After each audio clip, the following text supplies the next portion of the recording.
Hello dear student, इस video में हम क्वेश्चन डिस्कस करेंगे नीट 2022 का जो री एग्ज़ाम हुआ था उसके फिजिक्स पोर्शन। तो स्टार्ट करते हैं। फर्स्ट क्वेश्चन है identify the function which represent a non periodic function, यानी कि इन चारों में से एक नॉन पीरियडिक फंक्शन कौन सा होगा वो आपको बताना है। तो देखो, नॉन पीरियडिक फंक्शन का मतलब हो गया जो अपनी वैल्यू को रिपीट ना करे, लेकिन जब आप साइन थीटा का ग्राफ बनाते हैं तो आप देखते हो कि वो हर एक 2 पाई एंगल के बाद अपनी वैल्यू को रिपीट करता है। ऐसे ही अगर आप मान लीजिए साइन ओमेगा टी में कोई दूसरा पीरियडिक फंक्शन ऐड करोगे, let's say cos omega T, तो वो भी एक पीरियडिक फंक्शन जो ग्राफ बनेगा वो भी एक पीरियडिक होगा। और ऐसे ही आप मान लीजिए साइन ओमेगा टी में कोई फेज डिफरेंस ऐड कर दीजिए तो वो भी एक पीरियडिक फंक्शन ही होता है। तो यहाँ पर जो करेक्ट आंसर होगा वो होगा ऑप्शन 1, यानी कि e की पावर माइनस ओमेगा टी। जब आप e की पावर माइनस ओमेगा टी का ग्राफ प्लॉट करेंगे तो वो एक्सपोनेंशियली डिक्रीज करेगा, मतलब वो पीरियडिक नहीं होगा। ठीक है, तो मतलब जो करेक्ट आंसर होगा वो होगा ऑप्शन 1। ये नॉन पीरियडिक है जिसकी वैल्यू रिपीट नहीं होगी, एक्सपोनेंशियली डिक्रीज कर रहे हैं मतलब ग्राफ। ठीक है, तो वो नॉन पीरियडिक हो गया। नेक्स्ट क्वेश्चन स्टार्ट करते हैं। Second, the magnetic field of a plane electromagnetic wave is given by, ये मैग्नेटिक फील्ड का मैग्नीट्यूड मतलब और उसकी डायरेक्शन जे कैप दे रखी है, and then the associated electric field will be. तो इसके रिगार्डिंग मतलब अगर मैग्नेटिक फील्ड इतना है तो जो इलेक्ट्रिक फील्ड होगी वो कितनी होगी। तो देखो, पहली बात तो ये कि इलेक्ट्रिक फील्ड और जो मैग्नेटिक फील्ड है और जो डायरेक्शन ऑफ प्रोपोगेशन है वो तीनों एक दूसरे के परपेंडिकुलर डायरेक्शन में रहते हैं। ठीक है, यहाँ पर जो मैग्नेटिक फील्ड है वो है जे डायरेक्शन में, और यहाँ से मुझे पता चलता है कि जो वेव है वो किस डायरेक्शन में प्रोपोगेट कर रही है, क्योंकि यहाँ पर एक्स लिखा है। मतलब अगर आप इसको जनरल इक्वेशन से कंपेयर करो तो B naught cos omega t plus minus K X, ये जनरल इक्वेशन होती है। तो इससे पता लगता है, मतलब जो एक्स है या वाई यहाँ पर जेड है, उससे पता लगता है कि वेव किस डायरेक्शन में फ्लो कर रही है।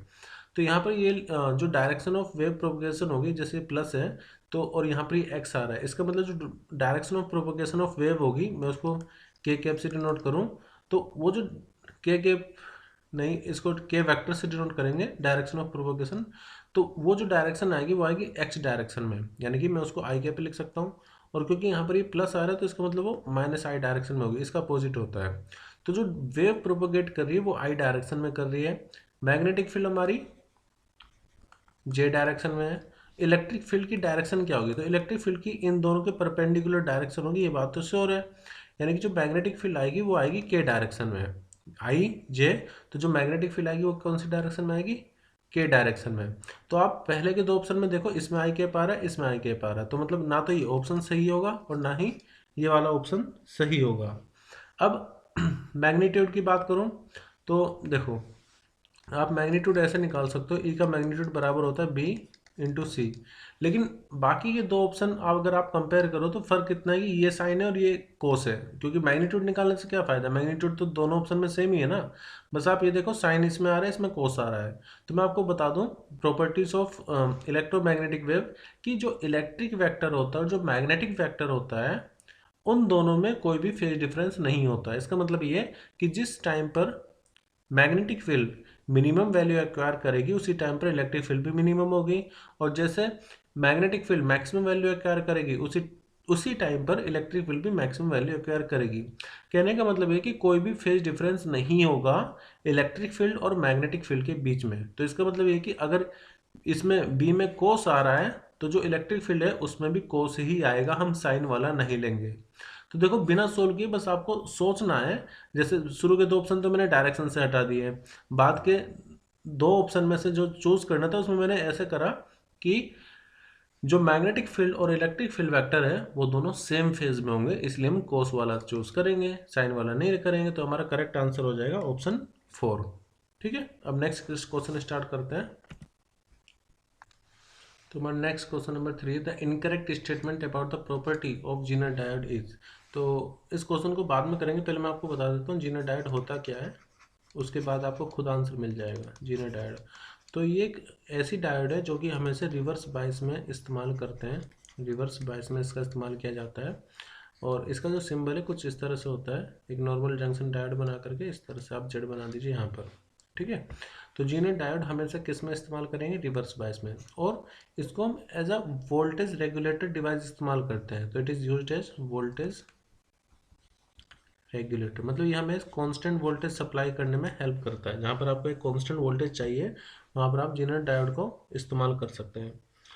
ठीक है, दूसरी बात, जीनर जो डिप्लीशन रीजन होती है इसमें वो काफ़ी थिन रहता है, डिप्लीशन रीजन इज थिन, और मैंने आपको बताया इसमें रिवर्स बायस होगा और जो डोपिंग होगी वो रहेगी बहुत हाई, डोपिंग इज हाई,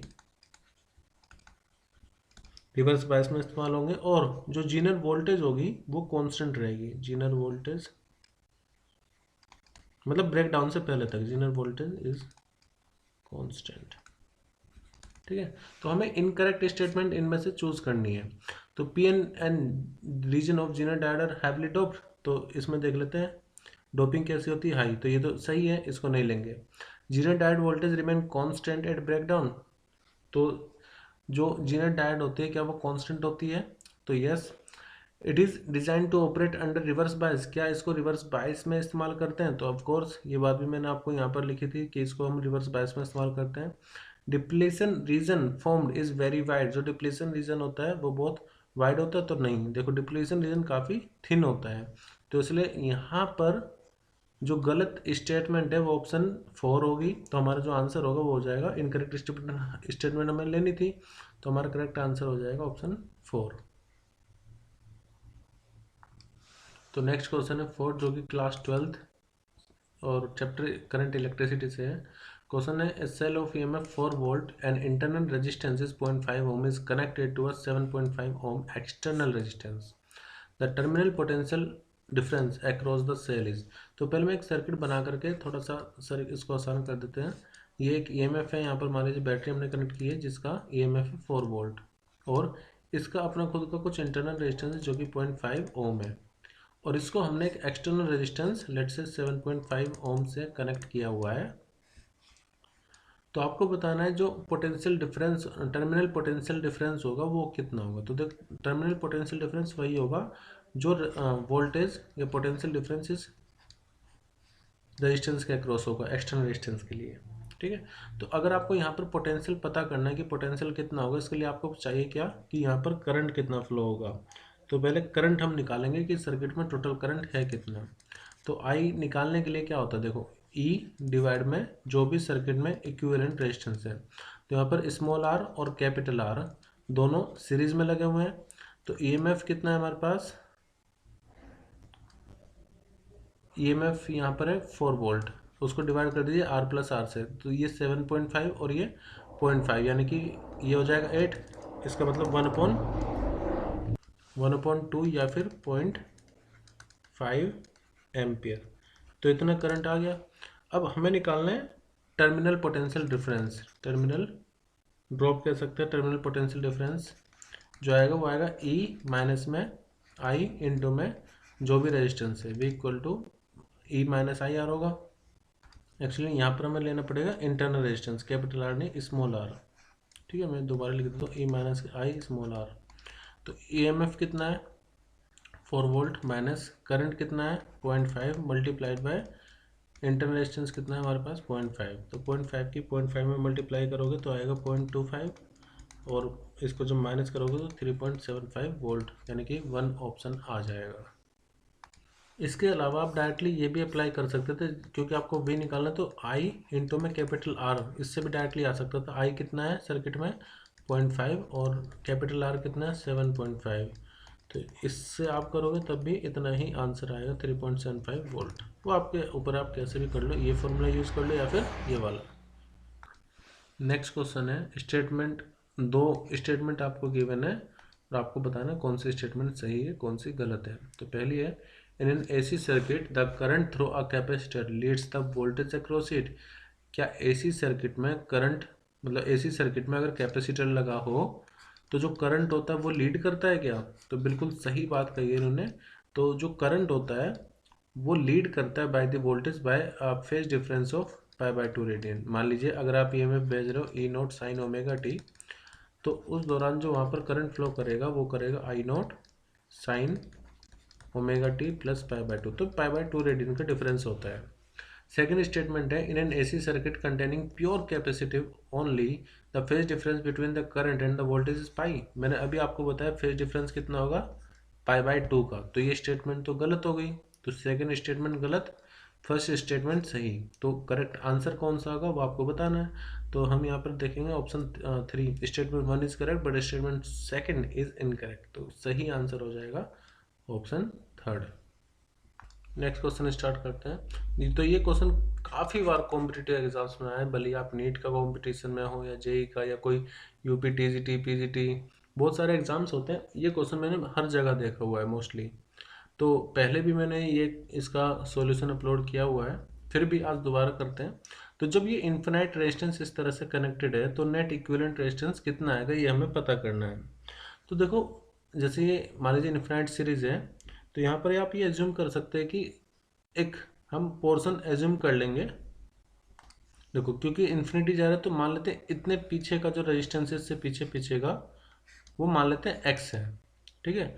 अब एक्स में आप थोड़ा बहुत जोड़ोगे तब भी वो एक्स ही रहेगा। तो मैं इसको एक इक्विवेलेंट सर्किट डायग्राम अगर बना के दिखाऊं, तो मान लीजिए 1 ओम, ये 1 ओम इसके साथ, और यहाँ पर ये वाला 1 ओम, और इसके पीछे जितना भी है ना उन सबको मैंने एक इक्विवेलेंट रेजिस्टेंस मान के लेट से एक्स ओम, ठीक है। तो यहाँ पर एक्स, ये 1, ये दोनों 1।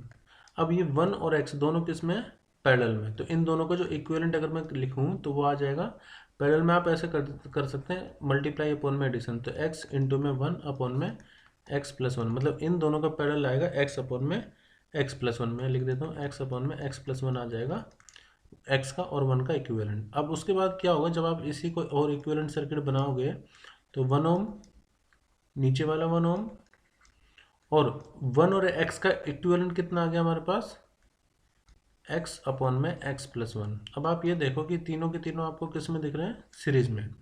तो जो r इक्विवेलेंट आएगा, तीनों सीरीज में है ना, तो वो आएगा x अपॉन में x प्लस 1, प्लस में 1 और प्लस में 1, ठीक है। लेकिन क्योंकि देखो इतनी लंबी सीरीज को हमने x मान लिया, तो थोड़ा बहुत अगर उसमें 2 रेजिस्टेंस आप और ऐड कर दो तो वो भी अभी भी x के ही बराबर होगा। तो r इक्विवेलेंट को मैं अभी भी x के इक्वल लिख रहा हूँ, अपॉन में इक्वल टू एक्स अपॉन में एक्स प्लस 1, और प्लस में ये आ जाएगा 2। तो यहाँ से हमारी एक क्वाड्रेटिक इक्वेशन बनेगी, वो हमें सोल्व करनी है। तो इसको ऐसे लिख सकते हैं X equal to X plus 2 X plus 1 upon में एक्स प्लस 1। आप इसको इधर ले जाइए, तो एक्स इंटू एक्स कितना हो जाएगा, X square plus X into 1 यानी कि X equal to X plus में 2x प्लस में 2। अब देखो इस x से इस x को कैंसिल करो तो हमारे पास आएगा एक्स स्क्वायर माइनस 2x और माइनस 2 इक्वल टू 0।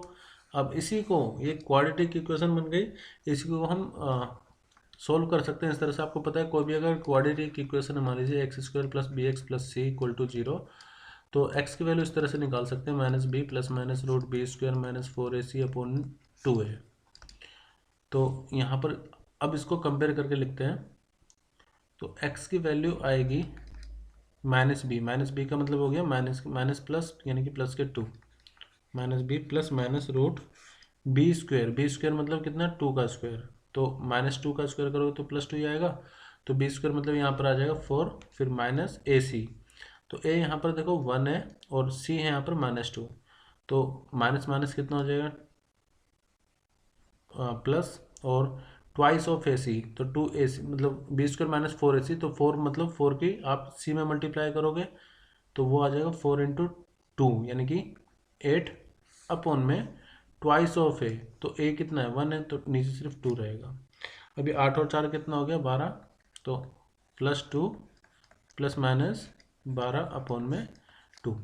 तो देखो एक बार आप प्लस साइन लो, एक बार माइनस, तो हम ये लिख सकते हैं 2 माइनस, अच्छा √12 को हम और क्या लिख सकते हैं, जैसे √12 है तो इसको हम किस तरह से लिख सकते हैं, 4 इंटू 3 या फिर 2 इंटू में √3, 2 2 जब 4 इंटू 3 मतलब 2√3 लिख सकते हैं ना 12 को, तो माइनस 2√3 अपॉन में 2। एक तो ये आंसर आ सकता है एक्स की वैल्यू, और एक आएगी 2 प्लस में 2√3 अपॉन में 2। लेकिन देखो आप 2 कॉमन लेकर के जब आप 2 से डिवाइड करोगे तो यहाँ पर 1 माइनस √3 बचेगा, लेकिन √3 की वैल्यू तो 1 से ग्रेटर होती है ना, तो वो आ जाएगा नेगेटिव में 0.732। तो जो हम एक्सेप्ट नहीं करेंगे, तो नेगेटिव वैल्यू तो नहीं हो सकती ना रेजिस्टेंस की, तो इसको तो नहीं लेंगे। यहाँ से देखिए ये हो जाएगा 1 प्लस √3, और इसके ज़्यादा कुछ मत करो क्योंकि √3 की वैल्यू रखने की जरूरत नहीं। ऑप्शन देखो ये मिल गया थर्ड ऑप्शन, तो 1 प्लस √3 हमारा करेक्ट आंसर हो जाएगा। तो ये क्वेश्चन आप जरूर प्रिपेयर करें अगर आप किसी भी कॉम्पिटिटिव एग्जाम्स की तैयारी कर रहे हैं तो। नेक्स्ट क्वेश्चन है, a cricket ball thrown by player at a speed of 20 metre per second in a direction 30 degree above the horizontal, the maximum height attain by the ball during its motion is. देखो इसमें जो मैं word highlight कर रहा हूँ तो उसका कुछ मतलब भी है। तो जैसे 20 मीटर पर सेकेंड, तो ये क्या हो गया, initial speed 20 metre per second, 30 degree above the horizontal. तो इस चीज़ का ध्यान रखना कि एंगल हॉरिजेंटल से दिया है या वर्टिकल से। तो फिलहाल तो हॉरिजेंटल से दिया है, तो ये एंगल है 30 डिग्री प्रोजेक्शन। तो आपको बताना है एच मैक्स। तो ये प्रोजेक्टाइल मोशन का कैसे है, क्लास 11th। फॉर्मूला होता है u²/2g साइन स्क्वायर थीटा।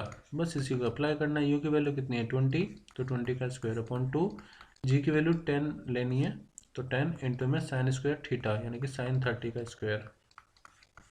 ठीक है, तो ये 20 इंटू 20 और नीचे कितना आ गया 2 इंटू 10 मतलब 20। साइन 30 की वैल्यू होती है 1/2, तो 1/2 का स्क्वायर मतलब 1/4 होगा। 20 से 20 कैंसिल करो और 4 से 25, तो आ जाएगा 5 मीटर। तो हमारा करेक्ट आंसर होगा ऑप्शन 2। तो सिंपली ये तो फॉर्मूला बेस्ड क्वेश्चन था। एच मैक्स का फॉर्मूला लगाया u²/2g साइन स्क्वायर थीटा, उसी से आंसर आ जाएगा। Next question, A closely packed coil having 1000 turns has an average radius of 62.8 centimeter. If the current carried by 62.8 centimeter of the wire is 1 ampere, then the value of the magnetic field produced at the center of the coil will be, और permeability of free space given है। तो देखो मान लीजिए हमारे पास एक इस तरह की कोयल है, लेकिन इसमें जो नंबर ऑफ टर्न्स है वो है 1000, काफ़ी सारे हैं। तो जो मैग्नेटिक फील्ड अगर किसी एक का देखा जाए तो वो होता है μ0I/2π/2r।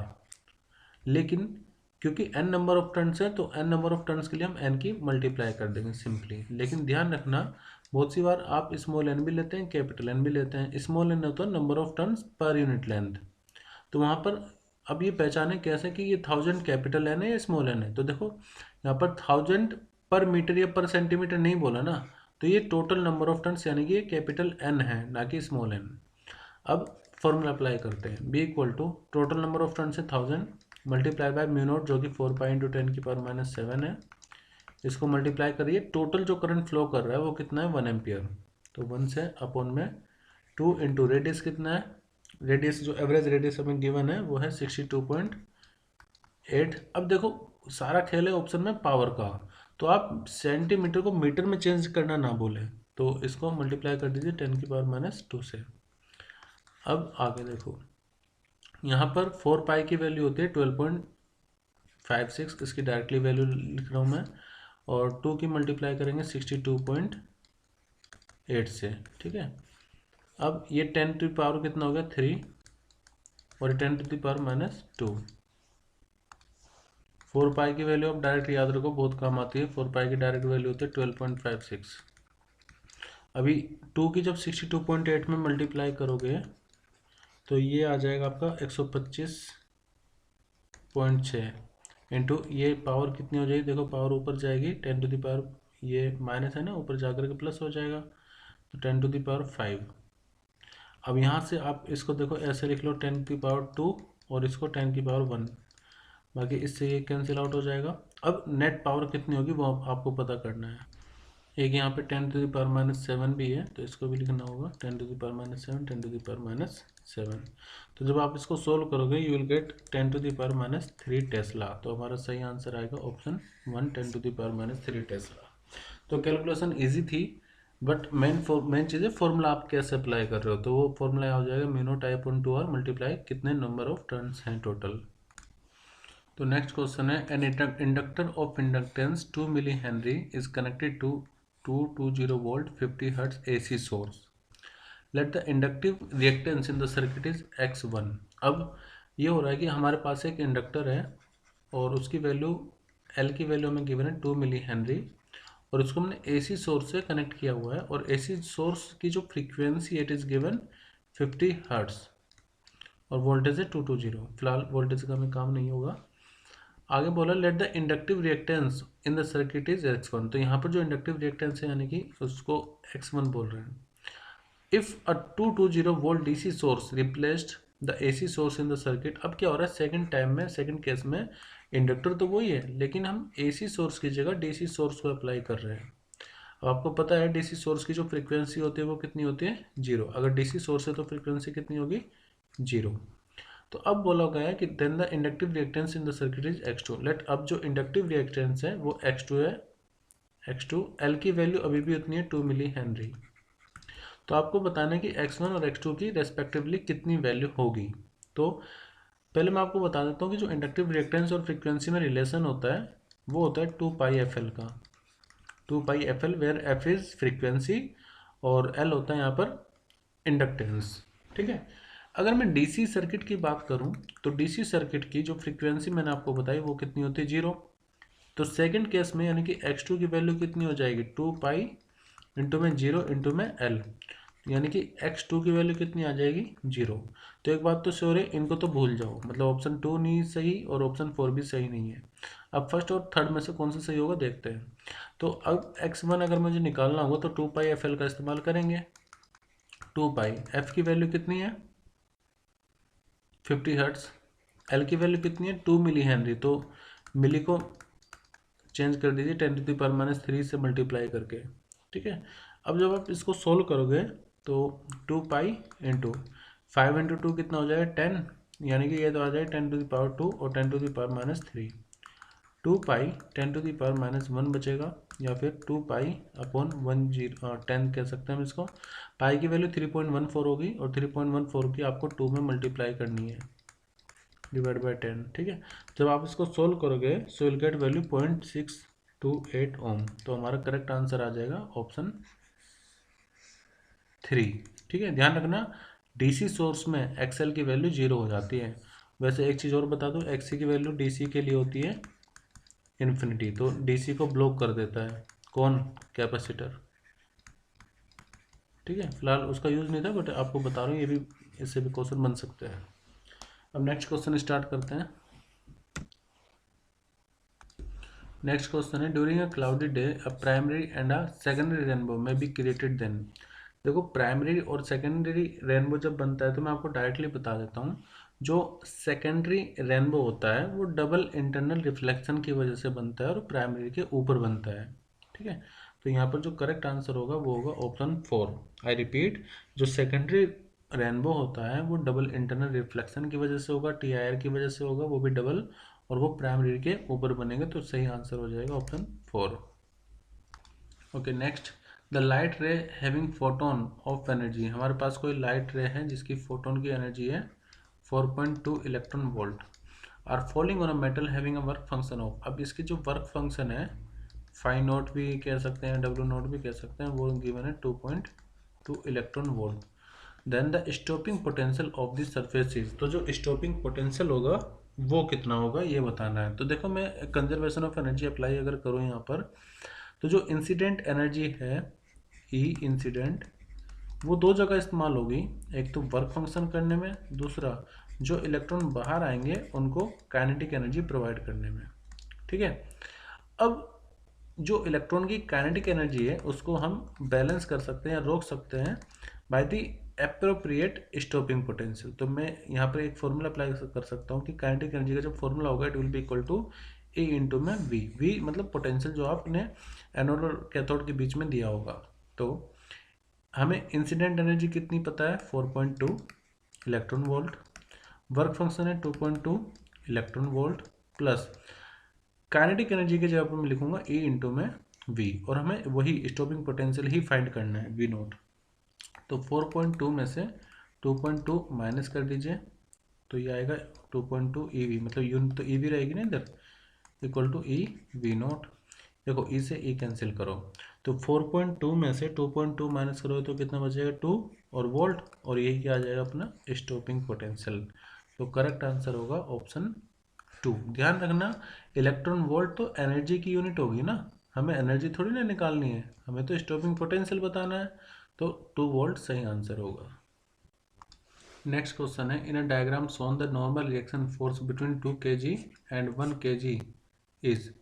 तो आपको ये फिगर दिया हुआ है और जी की वैल्यू आप 10 ले सकते हैं। तो इस फिगर के अनुसार जो नॉर्मल रिएक्शन फोर्स होगी 2 किलोग्राम और 1 किलोग्राम ऑब्जेक्ट के बीच में वो कितनी होगी। तो इसको पहले मैं एक आसानी से यहाँ पर एक इन तीनों को मान करके एक मास मान करके इस तरह से एक फिगर बना रहा हूँ, सच दैट कि ये जो मास होगा इसका जो वेट होगा वो डाउनवर्ड होगा, और इसको दो चीज़ें बैलेंस कर रही होगी, मतलब एक तो होगा इसका एक मास का वेट का component M G cos theta इस तरफ, और एक होगा इस तरफ एम जी साइन थीटा नीचे की तरफ। ठीक है, एम क्या मतलब टोटल मास तीनों का मिला करके। तो यहाँ पर आप 60 न्यूटन की फोर्स ऊपर लगा रहे हो, 18 न्यूटन की फोर्स नीचे लग रही है, लेकिन इन तीनों की वजह से, इन तीनों का जो मास होगा इन तीनों की वजह से एक और नीचे की तरफ नेट फोर्स लगेगी जो कि बराबर होगी इन तीनों का जो भी मास आएगा, 3 2 5 और 1 6 यानी कि 6। तो इनका वेट कितना हो जाएगा एम के बराबर। तो मास कितना है तीनों का मिलाकर के 6 इंटू में 10 यानी कि 60। तो एक नीचे की तरफ फोर्स लगेगी 60 जो कि वेट है एम और साइन 30 डिग्री, एंगल कितना है 30 डिग्री, साइन 30 डिग्री। तो एक नीचे की तरफ फोर्स लग रही है जिसकी वैल्यू होगी जो डाउनवर्ड फोर्स है M G sine theta, M G sine theta, और इस एम जी साइन थीटा की जो वैल्यू है ये आएगी 60, और साइन 30 डिग्री की वैल्यू आपको पुट करनी होगी, साइन 30 डिग्री की वैल्यू जो कि होती है 60 इंटू में साइन 30 डिग्री की वैल्यू होगी 1/2, तो ये आ जाएगा आपका 30 न्यूटन। तो ये तीनों की मिलाकर के एक नीचे की तरफ फोर्स लगेगी एम जी साइन थीटा जो हमने निकाली, और वो होगी 30 न्यूटन। अब एक्सीलरेशन निकालते हैं, इन तीनों में जो एक्सीलरेशन होगा वो होगा नेट फोर्स अपॉन में टोटल मास या नेट मास। तो नेट फोर्स क्या होगी वो देखो जरा। सबसे पहले आप 60 न्यूटन की फोर्स ऊपर की तरफ लगा रहे हो, ये सबसे ज़्यादा भी है, और 18 न्यूटन, और जो 30 न्यूटन है अभी हमने देखा वो नीचे की तरफ आ रही है, मतलब इस पूरे को मैं 30 न्यूटन लिख सकता हूँ। तो नेट फोर्स क्या होगी 60 न्यूटन जो कि ऊपर की तरफ है, माइनस वो दोनों फोर्स जो कि नीचे की तरफ, तो एक तो 18 है और एक जो हमने निकाली वेट की वजह से, वेट का जो साइन थीटा कंपोनेंट है उसकी वजह से वाई थी 30, और इसको डिवाइड कर दीजिए आप किससे टोटल मास से जो कि आया 60, मतलब सॉरी 6। तो जब आप इन दोनों को सोल्व करोगे you will get a value that will be 2 metre per second square, मतलब एक्सीलरेशन आएगा 2 मीटर पर सेकेंड स्क्वायर। ठीक है, अब हम एक सिंगल मास लेते हैं जो कि मैं लूँगा ऑब्जेक्ट जिसका मास है 1 kg। ठीक है, हमें क्या निकालना है नॉर्मल फोर्स निकालनी है, तो नॉर्मल रिएक्शन फोर्स निकालनी है।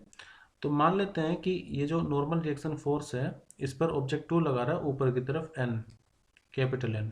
ठीक है, और देखो इसमें और भी फोर्स लग रही है, जैसे 18 न्यूटन की जो फोर्स लग रही है वो नीचे की तरफ लग रही है ऐसे, ये 18 न्यूटन की फोर्स हो गई। एक्सीलरेशन इसमें ऊपर की तरफ है ए, जो कि आपको बताया मैंने 2 मीटर पर सेकेंड स्क्वायर है। ठीक है, अब इसी पर अगर नेट फोर्स देखो तो देखो जो नॉर्मल रिएक्शन इस पर लग रही है वो ऊपर की तरफ है एन, और एक नीचे की तरफ जो फोर्स लग रही है वो कितनी लग रही है 18, और एक और नीचे की तरफ फोर्स लग रही है जो कि इसके एम जी साइन थीटा के बराबर होगी। तो इसका अकेले का देखो, पहले हमने सबका मिलाकर के एम जी साइन थीटा लिया था, अब सिंगल का लेंगे। तो मास कितना है इसका 1, जी की वैल्यू कितनी है 10, और साइन थीटा मतलब साइन 30 मतलब 1/2 यानी कि 5। तो एक और नीचे की तरफ फोर्स लग रही होगी 5, तो ये तो हो गई इसमें नेट फोर्स। और नेट फोर्स हमेशा किसके बराबर होती है मास इंटू एक्सेलरेशन के, नेट फोर्स हमेशा किसके बराबर होती है मास इंटू में एक्सेलरेशन। तो मास कितना है इसका 1 और एक्सेलरेशन हमने निकाली था 2, तो हमें तो एन की वैल्यू निकालनी है। तो एन इक्वल टू कितना आ जाएगा ये 2, और प्लस में 18 और पास 23, that will be equal to 25 newton. तो जो नेट फोर्स इस पर लग रही होगी दैट विल बी 25 न्यूटन। तो हमारा फर्स्ट ऑप्शन करेक्ट हो जाएगा। तो देखो पहले हमने नेट एक्सेलरेशन निकाला तीनों मास का, जो कि 2 मीटर पर सेकेंड स्क्वायर होगा। फिर एक सिंगल 1 kg मास के लिए हमने देखा उस पर नॉर्मल रिएक्शन ऊपर की तरफ, 18 न्यूटन नीचे की तरफ फोर्स लग रही है, तो जो नेट फोर्स होगी एम ए के बराबर होगी। नेट फोर्स हमेशा किसके बराबर होती है, एम ए के, मास इंटू एक्सीलरेशन।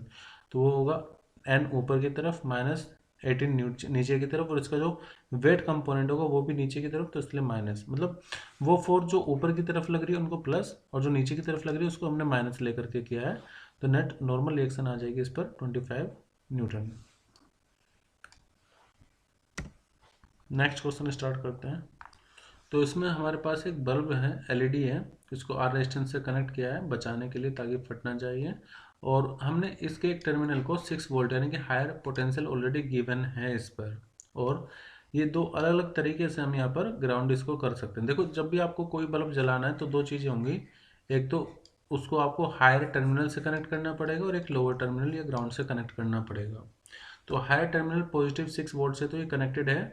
अब लोअर यहाँ पर एक ग्राउंड है, तो हमें ये पता करना है कि लॉजिक गेट कौन सा है, किसको रिप्रेजेंट कर रहा है। तो देखो अगर मान लो आपने इनमें से कोई एक भी सर्किट को क्लोज कर ले, मान लीजिए इसको क्लोज कर दे, तो क्या हुआ, सर्किट कंप्लीट हो जाएगा ना, इसको ग्राउंड इस तरह से मिल जाएगा, ये सर्किट हो गया कंप्लीट।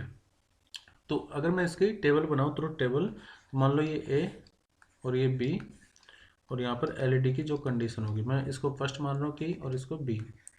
तो शुरू में मान लो जब दोनों ओपन है, इसका मतलब दोनों 0 0 पर है, तो कहीं से भी ग्राउंड नहीं मिला ना हमें, तो एलईडी क्या रहेगी, 0।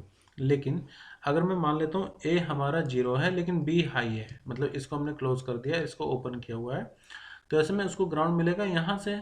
तो इसका मतलब जब उसको ग्राउंड मिल रहा है तो सर्किट कंप्लीट हो रहा है, तो एलईडी जलेगी, ग्लो करेगी, ठीक है। फिर दूसरी पॉसिबिलिटी ये हो सकती है कि मान लीजिए हमने इस बार इसको क्लोज किया है और इसको ओपन रख दिया है, तो 1 0, तो ऐसे में भी इसको ग्राउंड अब इस वाले तरफ से मिल जाएगा, तो ये कितना हो जाएगा फिर से हाई। और दोनों को अगर आप मान लीजिए हाई हाई पे कर रहे हो तो भी तो उसको ग्राउंड मिल गया है, तो भी कितना होगा, हाई होगा। तो 0 0 पे 0, 0 1 पे 1, 1 0 पे 1 और 1 1 पे 1। तो ये किस चीज़ को रिप्रेजेंट कर रहा है ये आपको बताना है। तो देखो सिंपली y इक्वल टू, अगर मान लीजिए a प्लस बी है, तो a या b इनमें से कोई भी हाई हो तो y जो होगा वो आउटपुट हाई ही होगा, या दोनों अगर हाई हो तो भी आउटपुट हाई होगा। तो इसका मतलब ये यहाँ पर और गेट को रिप्रेजेंट कर रहा है, और गेट को। तो हमारा जो करेक्ट आंसर होगा वो होगा और गेट, यानी कि ऑप्शन 2। तो नेक्स्ट क्वेश्चन है, two copper vessel and B have the same base area, मतलब दो बेस एरिया सेम है दोनों का, लेकिन शेप अलग है। तो शेप अलग मतलब एक को तो ऐसे बना देते हैं, ये कि वेजल हो गया, और दूसरा कॉमन एरिया है लेकिन इसको मैं आपके ऐसे बना देता हूँ। तो हमारे पास इस तरह के दो वेजल हैं, ए और B. A takes twice the volume of water as that B, मतलब यहाँ पर मुझे उल्टा लिखना पड़ेगा, इसको ए मान लेते हैं क्योंकि ज़्यादा वॉल्यूम लेगा ना, और ये बी।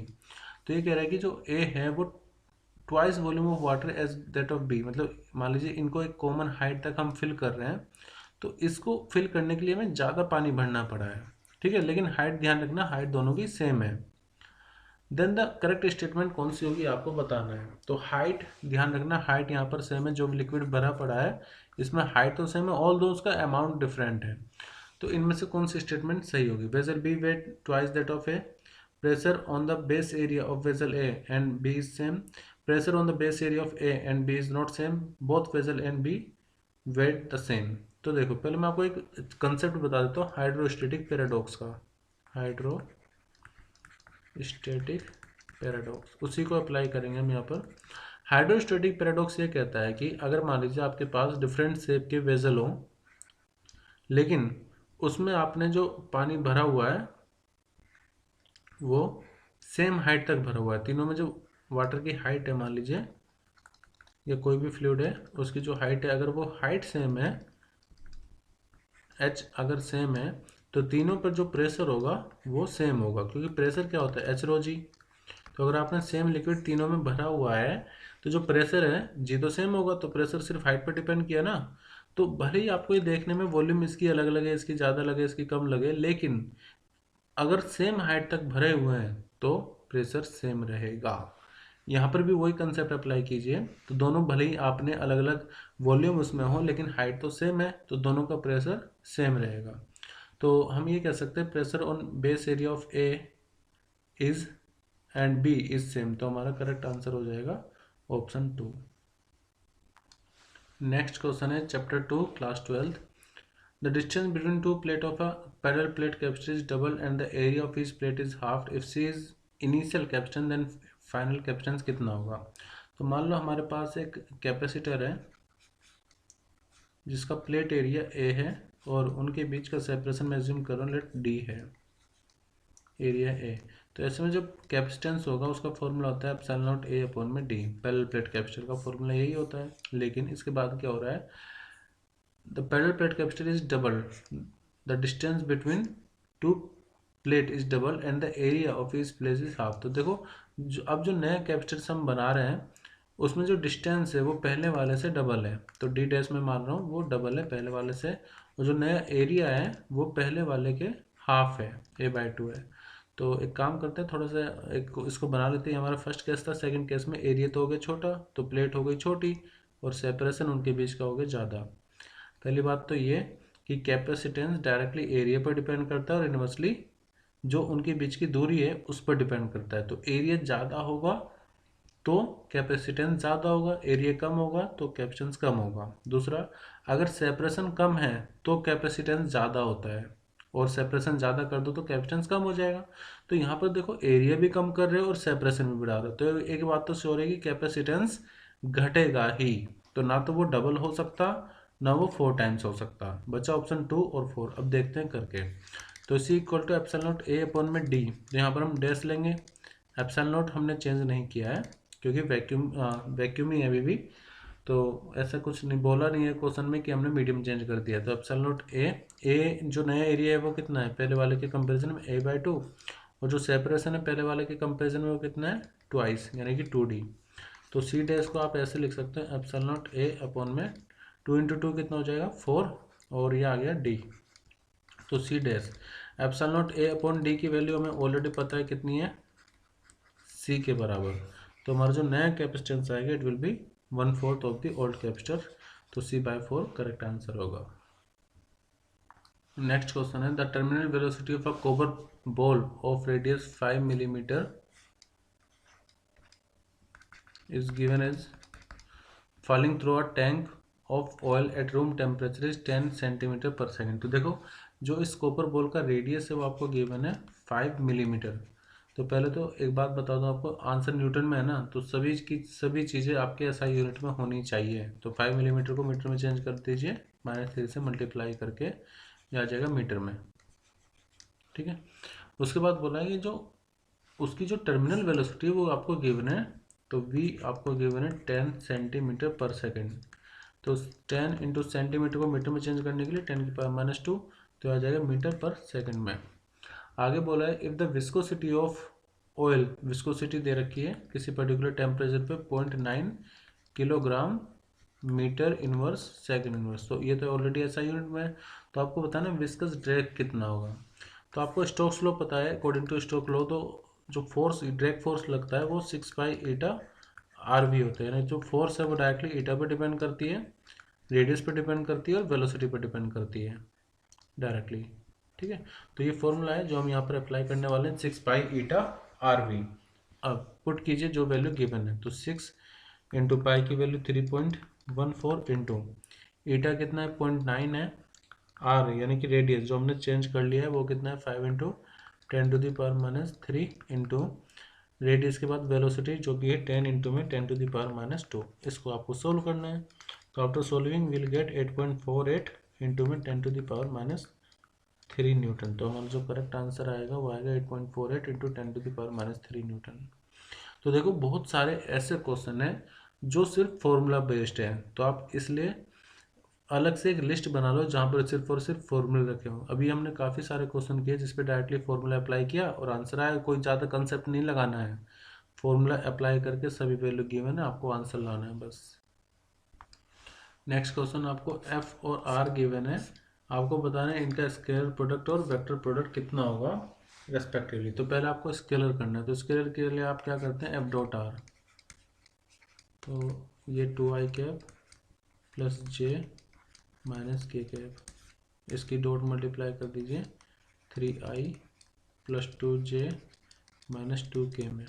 तो जब आप डॉट मल्टीप्लाई करते हैं तो बस आपको i वाले कंपोनेंट को i वाले से मल्टीप्लाई कीजिए, j वाले के कंपोनेंट को j वाले से और k वाले को k वाले से। तो देखो यहाँ पर 2i है और यहाँ पर 3i है, तो 2 × 3 6 आएगा। फिर यहाँ पर 1 है और यहाँ पर 2 है, तो ये आ जाएगा 2, और यहाँ पर माइनस माइनस प्लस, और 1 की 2 में मल्टीप्लाई करोगे तो 2 आएगा। तो ये 6 4 10 आ गया।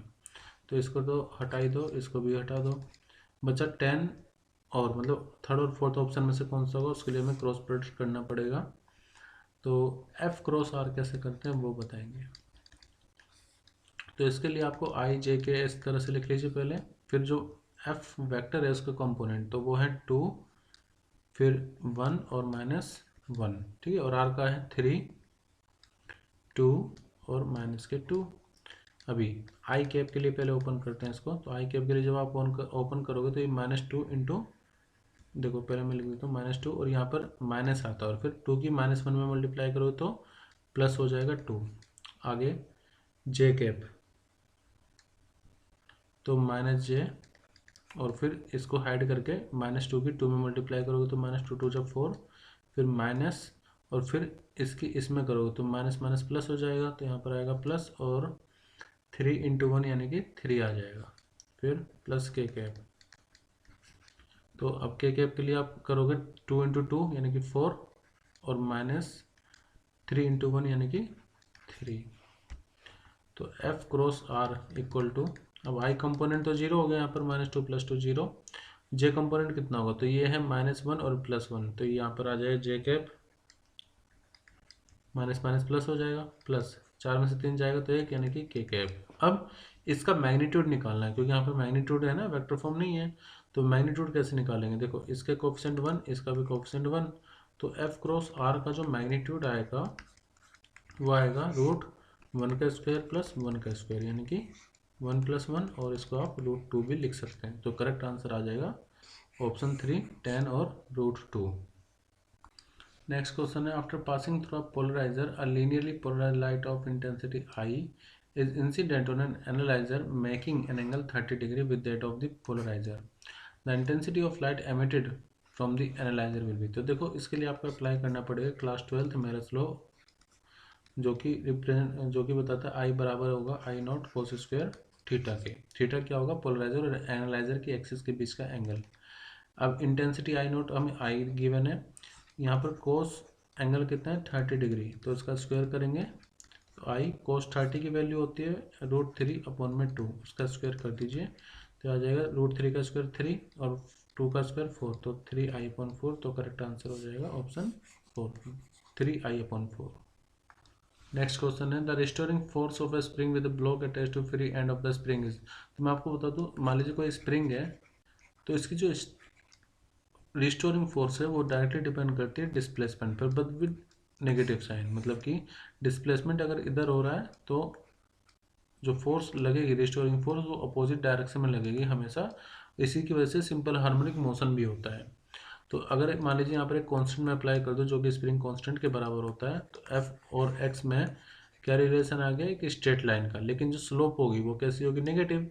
तो पहली बात तो स्ट्रेट लाइन ग्राफ बनेगा, तो थर्ड ऑप्शन और फोर्थ ऑप्शन तो हटा ही दो।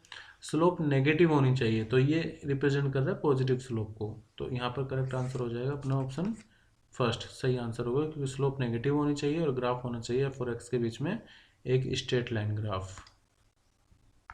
नेक्स्ट क्वेश्चन है, if the screen is moved away from the plane of the slits in YDSC experiment then. तो पहले मैं आपको एक YDSC का apparatus समझा देता हूँ थोड़ा सा। तो इसमें 2 स्लिट होती हैं जिनके बीच के सेपरेशन को हम स्मॉल d बोलते हैं, और कैपिटल D होता है यहाँ पर separation between screen and slit. तो यहाँ पर अगर स्लिट है तो ये हो जाएगा आपका स्क्रीन। अब जो बीटा का फॉर्मूला होता है वो होता है लैम्डा कैपिटल D अपॉन में स्मॉल d, और जो एंगुलर सेपरेशन का फॉर्मूला होता है वो होता है लैम्डा अपॉन में स्मॉल d। अब क्वेश्चन समझते हैं, if the screen is move away from the plane, जब स्क्रीन को दूर ले जा रहे हैं तो इसका मतलब चेंज किस में आया हुआ, स्मॉल डी में तो कोई चेंज नहीं आया। तो जो कैपिटल डी है यानी कि separation between slit and screen, उसको इंक्रीज किया जा रहा है। यहाँ पर किसको इंक्रीज कर रहे हैं, डी को। तो देखो थीटा यानी कि एंगुलर सेपरेशन में तो डी डिपेंड ही नहीं कर रहा, तो हम ये कह सकते हैं कि जब आप डी को कैपिटल डी को इंक्रीज करोगे तो बीटा क्योंकि डायरेक्टली डी पर डिपेंड करता है, कैपिटल डी पर, तो बीटा भी इंक्रीज करेगा, यानी कि जो लीनियर सेपरेशन होगा, फ्रिंज विड्थ होगी, वो इंक्रीज करेगी। तो हमारा करेक्ट आंसर होगा option 3, that is linear separation of the fringe increases. तो ये भी डायरेक्टली फॉर्मूला बेस्ड क्वेश्चन था। ये नेक्स्ट क्वेश्चन है, the effective capacitance of two capacitor are 3 microfarad and 16 microfarad when they are connected in series and parallel respectively, the capacitance of capacitors. एक बात मैं आपको और बता दूं, same question state PGT exams में भी पूछा गया था, बस फर्क इतना था कि वहाँ पर कैपेसिटर की जगह रेजिस्टेंस दिया हुआ था। तो आप अगर मान लीजिए किसी भी कॉम्पिटिटिव एग्जाम्स की तैयारी कर रहे हैं, तो एक जगह के क्वेश्चन पेपर अगर आप कर रहे हैं तो कहीं ना कहीं दूसरे एग्जाम्स में भी आपको बहुत ज़्यादा हेल्प करेगा। तो यहाँ पर आपको दो कैपेसिटर दे रखे हैं, सॉरी इफेक्टिव कैपेसिटेंस दे रखा है when they are connected in series and parallel. तो मान लीजिए एक आपके पास कैपेसिटर है C1 और एक है C2। तो when they are connected in series, तो जब इनको हम सीरीज में लगा रहे हैं तो जो इक्विवेलेंट कैपेसिटेंस है वो आपको गिवन है 3 माइक्रोफेराड है। और जब इनको पैरेलल में लगाया जा रहा है तो पैरेलल में लगाने पर इनका जो इक्विवेलेंट रेजिस्टेंस कैपेसिटेंस आया है वो आया है 16 माइक्रोफेराड C1 और C2 को। तो आपको फॉर्मूला पता होगा, जैसे मान लीजिए कैपेसिटर है, कैपेसिटर अगर सीरीज में लगाया जाता है तो क्या फॉर्मूला होगा, पैरेलल में लगाएंगे तो क्या फॉर्मूला होगा। तो मैं पहले पैरेलल का बता देता हूँ। पैरेलल के डायरेक्टली फॉर्मूला आ जाता है इक्विवेलेंट का C1 plus C2, C equivalent. इसका मतलब ये हुआ कि 16 जो होगा वो बराबर होगा C1 प्लस C2 के। ठीक है, एक इक्वेशन की बन गई। यहाँ पर देखो, जब दो रेजिस्टेंस जब दो कैपेसिटेंस सीरीज में कनेक्टेड होते हैं तो उनका जो C इक्विवेलेंट होता है वो जनरली होता है 1/C equal to 1/C1 plus 1/C2। लेकिन आप इसको ऐसे भी लिख सकते हो, C इक्विवेलेंट को C1 इंटू में C2 अपॉन में C1 प्लस C2, मतलब मल्टीप्लाई अपॉन में एडिशन, जब दो कैपेसिटर सीरीज में लगे हों। अब यहाँ पर कितना इक्विवेलेंट है 3, तो इसका मतलब C1 dot C2 upon C1 plus C2। ठीक है, अब देखो C1 प्लस C2 की वैल्यू हमारे पास कितनी है 16, C1 डॉट C2 ये कितना है 16, तो 3 इंटू 16 यानी कि C1 डॉट C2 दोनों का जो प्रोडक्ट आएगा वो कितना आ जाएगा 48। अब ऑप्शन पे चलते हैं, हमें वो ऑप्शन चूज करना है जिनमें दोनों रेजिस्टेंस दे रखे ना C1 C2 रेस्पेक्टिवली, तो जिनका एडिशन तो 16 आए और उनका जो मल्टीप्लिकेशन है वो 48 आए। ठीक है, तो देखो यहाँ पर अगर मैं ऐड कर रहा हूँ तो 10 और 6 16 तो आ रहा है, लेकिन मल्टीप्लाई करने पर 60 आएगा, तो ये ऑप्शन नहीं होना चाहिए। मैं आगे क्यों सोल्व करूँ, मैं बस ऑप्शन चेक करेंगे। यहाँ पर 8 और 8 16 तो आ रहा है, लेकिन 8 और 8 की मल्टीप्लाई करने पर 64 आएगा, हमें तो 48 चाहिए। अब 12 और 4 कितना होता है 16 और 12 चौक कितना होता है 48, तो ये ऑप्शन बिल्कुल सही हो जाएगा। ठीक है, तो यहाँ पर करेक्ट आंसर होगा ऑप्शन 3, 12 एंड 4 माइक्रोफेराड। अब इसके बाद आप ये भी कर सकते थे कि यहाँ से C1 की वैल्यू निकालो, यहाँ पर पुट करो, उसके बाद इक्वेशन सोल्व करो, उसमें टाइम ज़्यादा लगेगा, तो डायरेक्टली ऑप्शन चेक कर सकते हैं आप इस तरह से। नेक्स्ट क्वेश्चन है, the distance covered by a body of mass 5 gram having a linear momentum 0.3 kilogram metre per second in 5 second is. कहने का मतलब कि वो डिस्टेंस पूछ रहा है कि कितना डिस्टेंस होगा अगर मास से ऑब्जेक्ट का 5 ग्राम और टाइम है हमारे पास 5 सेकेंड, और जो उसका मोमेंटम है ना वो है 0.3 किलोग्राम मीटर पर सेकेंड। तो पहली बात तो ये कि सभी चीज़ को SI यूनिट में रखो, क्योंकि आप ऑप्शन में देखो मीटर में आंसर दिया हुआ है। अब निकालेंगे कैसे वो समझो, क्योंकि यहाँ पर लीनियर मोमेंटम में कोई भी एक्सेलेरेशन की बात नहीं हो रही है, तो ऐसे में हम फॉर्मूला डिस्टेंस का अप्लाई करेंगे, distance equal to speed into में टाइम, स्पीड इंटू में टाइम t। ठीक है, एक्सेलेरेशन होता तब मैं ये फॉर्मूला अप्लाई नहीं कर पाता, तब मुझे इक्वेशन ऑफ मोशन को अप्लाई करना पड़ता। मोमेंटम का फॉर्मूला होता है p equal to mass into में वेलोसिटी v।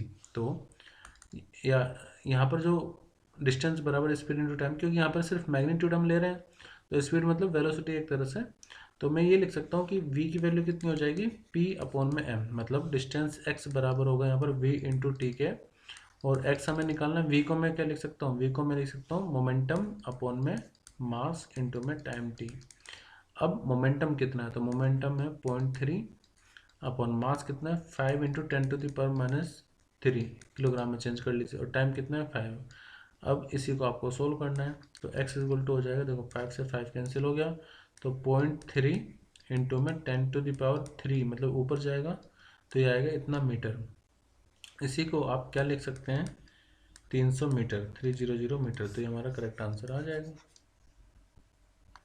नेक्स्ट क्वेश्चन है, gravitational field is present in a region and a mass is shifted from point A to B through different path as shown in figure. If W1, W2 and W3 represent work done by gravitational force along the respective path, then तो यहाँ पर क्या हो रहा है कि एक object को, एक मास को ए से बी पॉइंट तक ला रहे हैं लेकिन अलग अलग रास्ता चूज करके। तो जो वर्क डन होगा यहाँ पर W1 किया जा रहा है, यहाँ पर W2 किया जा रहा है और यहाँ पर W3 किया जा रहा है। तो आपको ये बताना है कि इन सब में क्या रिलेशन होगा। तो ये पाथ लेंथ इनकी डिफरेंट हो सकती है लेकिन इनिशियल पॉइंट और फाइनल पॉइंट सेम है।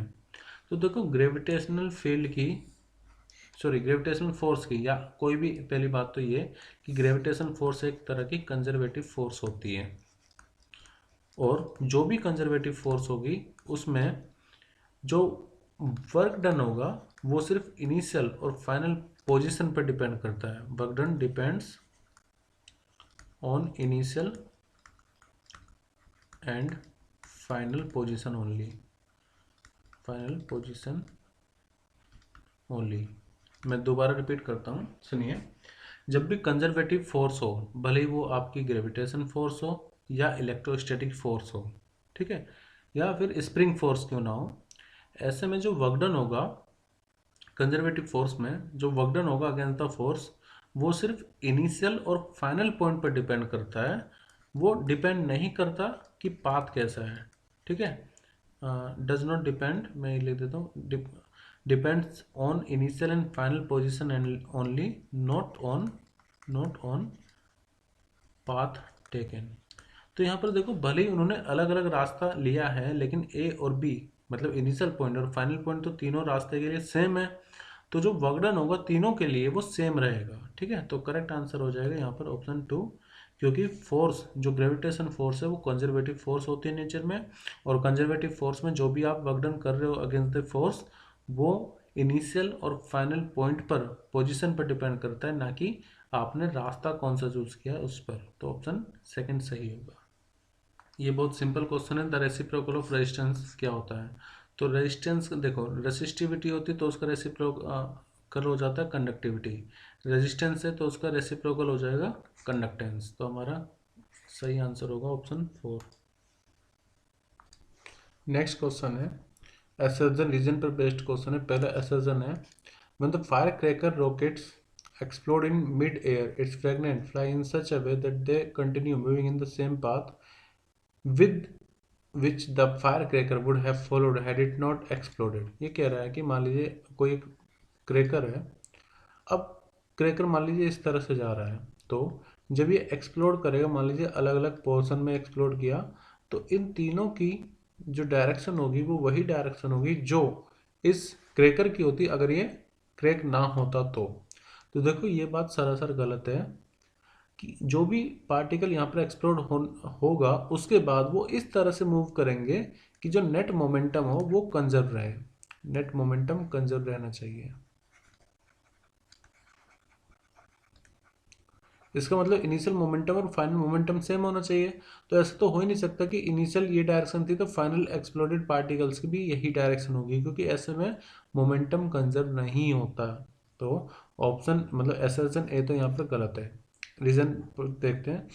Explosion of cracker occurs due to internal force only and no external force act for this explosion. तो ये बात सही है। देखो जब आपके पास पटाखे हैं तो वो क्या है, उसमें जो भी आपने बुरादा भरा हुआ है, मसाला भरा हुआ है, वो उसी की वजह से तो एक्सप्लोड हो रहा है, बाहर किसी का कोई फैक्टर उसमें काम नहीं कर रहा है। तो ये बात सही है कि वो इंटरनल फोर्स की वजह से एक्सप्लोड हो रहा है, ना कि कोई एक्सटर्नल फोर्स की वजह से। तो ये स्टेटमेंट सही है, मतलब रीजन सही है। तो यहाँ पर ए तो गलत है लेकिन आर सही है, तो इसलिए हम ऑप्शन फर्स्ट सेलेक्ट करेंगे। A is not correct but R is correct. Next question photoelectric effect पर बेस्ड है। The threshold frequency of photoelectric material is given nu naught. If the frequency, light of frequency 4 nu naught is incident on this metal, then the maximum kinetic energy of emitted electron will be कितनी होगी? तो देखो again conservation of energy apply करेंगे। मान लीजिए आप एक photon को गिरा रहे हैं जिसकी एनर्जी है h न्यू, ठीक है।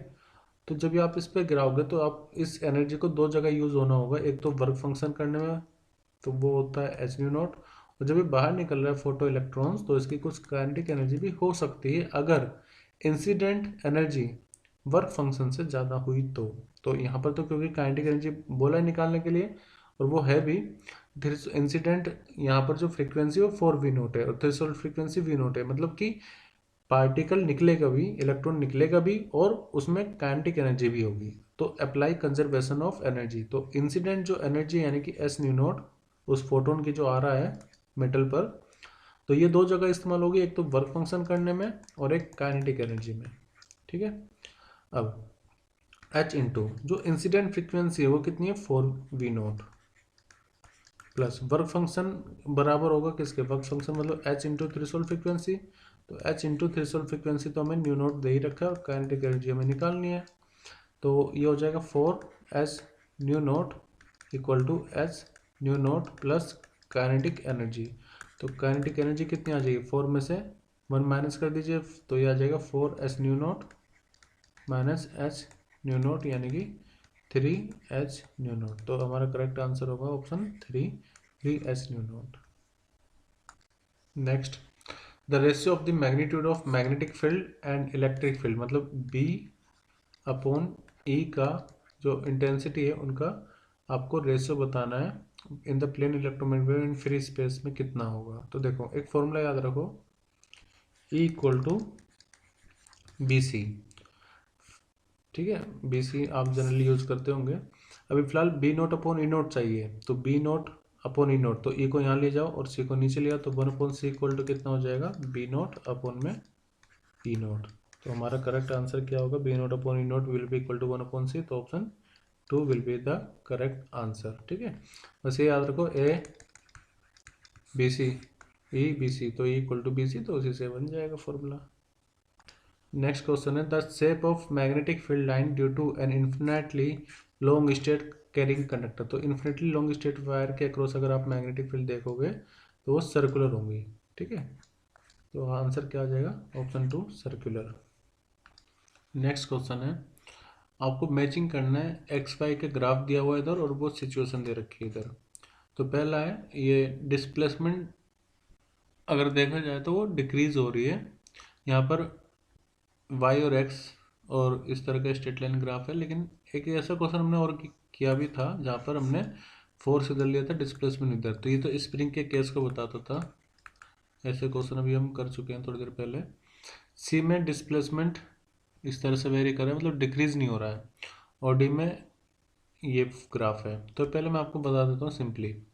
पहली बात यहाँ पर क्या है, total mechanical energy is conserve, Bob of pendulum is oscillating under negligible air friction, restoring force of spring, Bob of pendulum is oscillating along with air friction. तो देखो इसको पकड़ो, Bob of pendulum is oscillating along with air friction, इसका मतलब ये हुआ कि जो बॉब ऑसिलेट कर रहा है और वहाँ पर एयर का फ्रिक्शन भी है, तो उसका जो डिस्प्लेसमेंट होगा वो धीरे धीरे डिक्रीज करता जाएगा।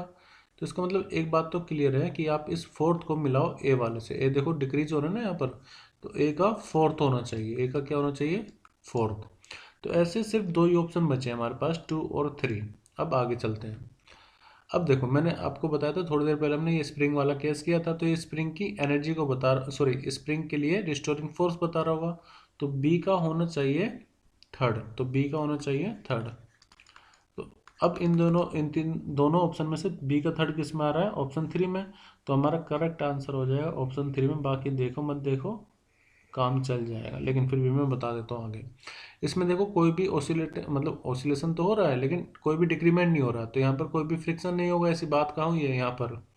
Bob of pendulum is oscillating under negligible air friction, यानी कि सी का सेकंड हो जाएगा।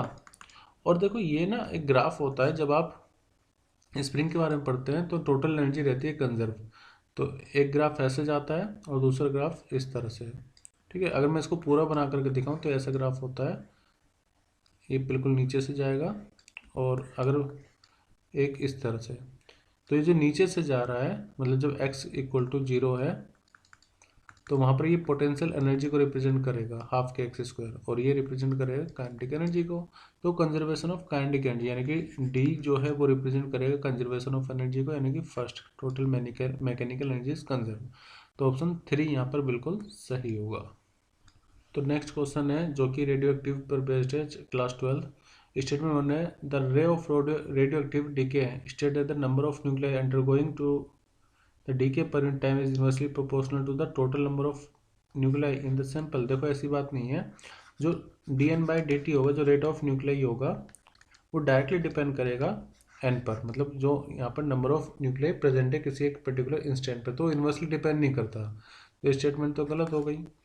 दूसरा, जो half life of radio active radio nuclei is the sum of the life time of all the nuclei divided by.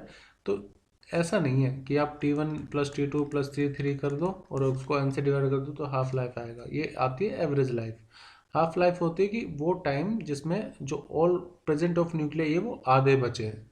तो ये स्टेटमेंट भी गलत हो गई। तो हम कौन सा आंसर सेलेक्ट करें? बोथ स्टेटमेंट आर गलत, आर रॉन्ग, आर इनकरेक्ट। तो हम ऑप्शन लेंगे सेकंड को, both statement 1 and 2 are incorrect. Next question, an ideal gas follow a process described by the equation PV square equal to C from the initial to final thermodynamics state where C is constant। तो इन तीनों option में से कौन सा answer सही होगा ये आपको सेलेक्ट करना है। तो देखो पहले तो आप इस इक्वेशन के बारे में फिलहाल मत सोचना, PV इक्वल टू nRT से आप अप्लाई कर पाओगे।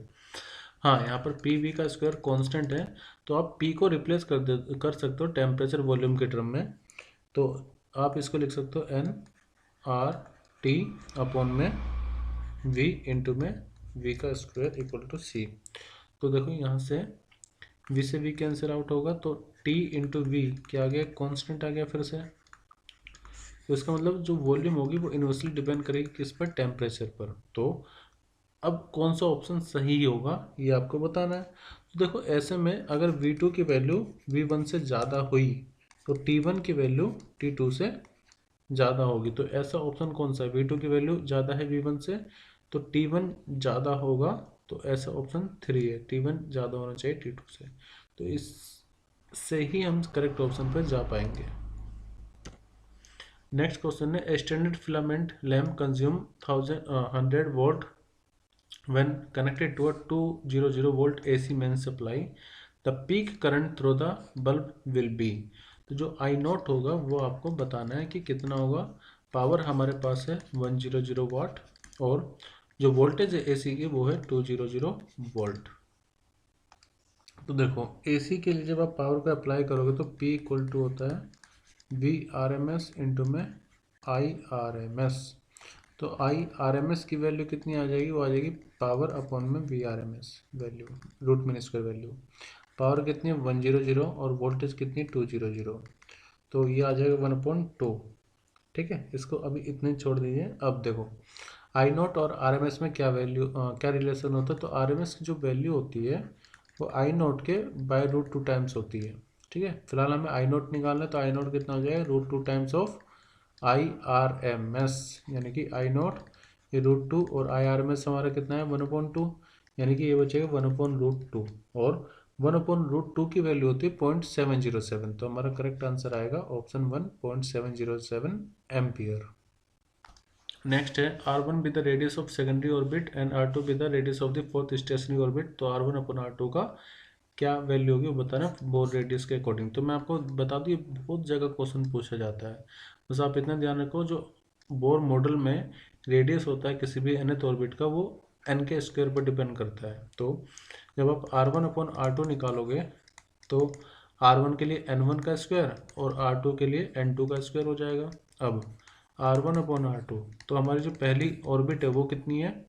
सेकंड, तो वहाँ पर आप लिख लीजिए 2 अपॉन n2 कितना है? 4, यानी कि 4 और इसका स्क्वायर। तो 2/4 मतलब 1/2, तो 1/2 का स्क्वायर यानी कि 1/4। तो 1/4 की वैल्यू कितनी होती है? 0.25। तो हमारा आंसर आ जाएगा ऑप्शन 1। तो बस आपको ये रिलेशन यूज करना है। नेक्स्ट है the physical quantity that has the same dimension formula of pressure. तो मैं आपको डायरेक्टली बता देता हूँ, इसका सही आंसर होगा यंग्स मॉडुलस। कैसे समझो, प्रेशर क्या होता है, प्रेशर होता है फोर्स अपॉन में एरिया, जिसको आप स्ट्रेस भी कह सकते हैं, और यंग्स मॉडुलस होता है स्ट्रेस अपॉन में स्ट्रेन। अब क्योंकि स्ट्रेन तो डायमेंशनलेस है, तो इसका मतलब जो यंग्स मॉडुलस का डायमेंशन फॉर्मूला होगा वो स्ट्रेस का भी होगा, और स्ट्रेस का डायमेंशन फॉर्मूला क्या था, प्रेशर, जो प्रेशर का रहा होगा। तो इसलिए प्रेशर का और यंग्स मॉडुलस ऑफ इलास्टिसिटी का, इवन कोई भी मॉडुलस ऑफ इलास्टिसिटी है, बल्क मॉडुलस है या यंग्स मॉडुलस है, उनका डायमेंशन फॉर्मूला सेम रहेगा। नेक्स्ट क्वेश्चन है the energy 484 joule is spent in increasing the speed of flywheel from 60 to 360 rpm. The moment of inertia बताना कितना होगा। तो देखो, हम स्पीड को यहाँ पर चेंज कर रहे हैं, तो इतनी एनर्जी यूज हो रही है, तो मोमेंट ऑफ इनर्शिया कितना होगा। देखो हम ये लगा सकते हैं, एनर्जी का फॉर्मूला जो होता है, रोटेशन एनर्जी का फॉर्मूला होता है हाफ आई ओमेगा का स्क्वायर, लेकिन ओमेगा आपका रहना चाहिए, ओमेगा का जो यूनिट होती है वो होनी चाहिए रेडियन पर सेकंड में। ठीक है, तो पहले तो ओमेगा 1 और ओमेगा 2 को चेंज कर लेते हैं। ओमेगा 1 कितना है, 60 आरपीएम रिवोल्यूशन पर मिनट। तो इसको अगर आपको रेडियन पर सेकंड में चेंज करना है तो 2 पाई अपॉन 60 से मल्टीप्लाई करना पड़ेगा। तो ये कितना आ जाएगा, 60 से 60 cancel, 2 pi radian per second. तो इसका ओमेगा 1 मान लो, ओमेगा 2 कितना आएगा, 360 इंटू में 2 पाई अपॉन में 60, तो ये कितना आ जाएगा 60 मतलब 6, तो ये आ जाएगा 12 पाई रेडियन पर सेकंड। अब चेंज इन जो काइनेटिक एनर्जी होगी वो बराबर होगा रोटेशनल काइनेटिक एनर्जी में जो चेंज आया, यानी कि हाफ आई ओमेगा 2 का square minus half I omega 1 का स्क्वायर। ठीक है, एनर्जी हमारे पास कितनी है, 484, तो ये 484 रख लीजिए यहाँ पर, जो कॉमन है कॉमन निकालो, 1/2, और आई मोमेंट ऑफ इनर्शिया तो हमें निकालना है, हो जाएगा ओमेगा 2 का स्क्वायर माइनस ओमेगा 1 का स्क्वायर। ठीक है, अभी 484 इंटू में 2 इक्वल टू आई, ओमेगा 2 कितना है हमारे पास, 12 पाई इसका स्क्वायर, माइनस इनिशियल कितना है हमारे पास, 2 पाई का स्क्वायर। और वैसे भी 484 इंटू 2 इक्वल टू आई। आप फिर से, मैं देखो 2 पाई कॉमन ले सकते हो ना, तो 2 पाई का स्क्वायर कॉमन ले लीजिए। तो यहाँ से 2 पाई का स्क्वायर जब आप कॉमन लोगे तो यहाँ पर देखो 12 को हम क्या लिख सकते हैं, 6 इंटू में 2 पाई, तो 2 पाई तो बाहर गया, तो यहाँ पर 6 का स्क्वायर माइनस 1 बचेगा, यानी कि 36 माइनस 1 35 बचेगा, और यहाँ पे 2 पाई का स्क्वायर। तो जब आप ये कैलकुलेशन सोल्व करोगे तो रफली आपकी वैल्यू आएगी 0.7 किलोग्राम मीटर स्क्वायर, यानी कि ऑप्शन सेकंड हम चूज करेंगे। ठीक है, कंसेप्ट ये है, फॉर्मूला हमने ये अप्लाई करा, ओमेगा 1 और ओमेगा 2 को चेंज करना ना बोले रेडियन पर सेकंड में।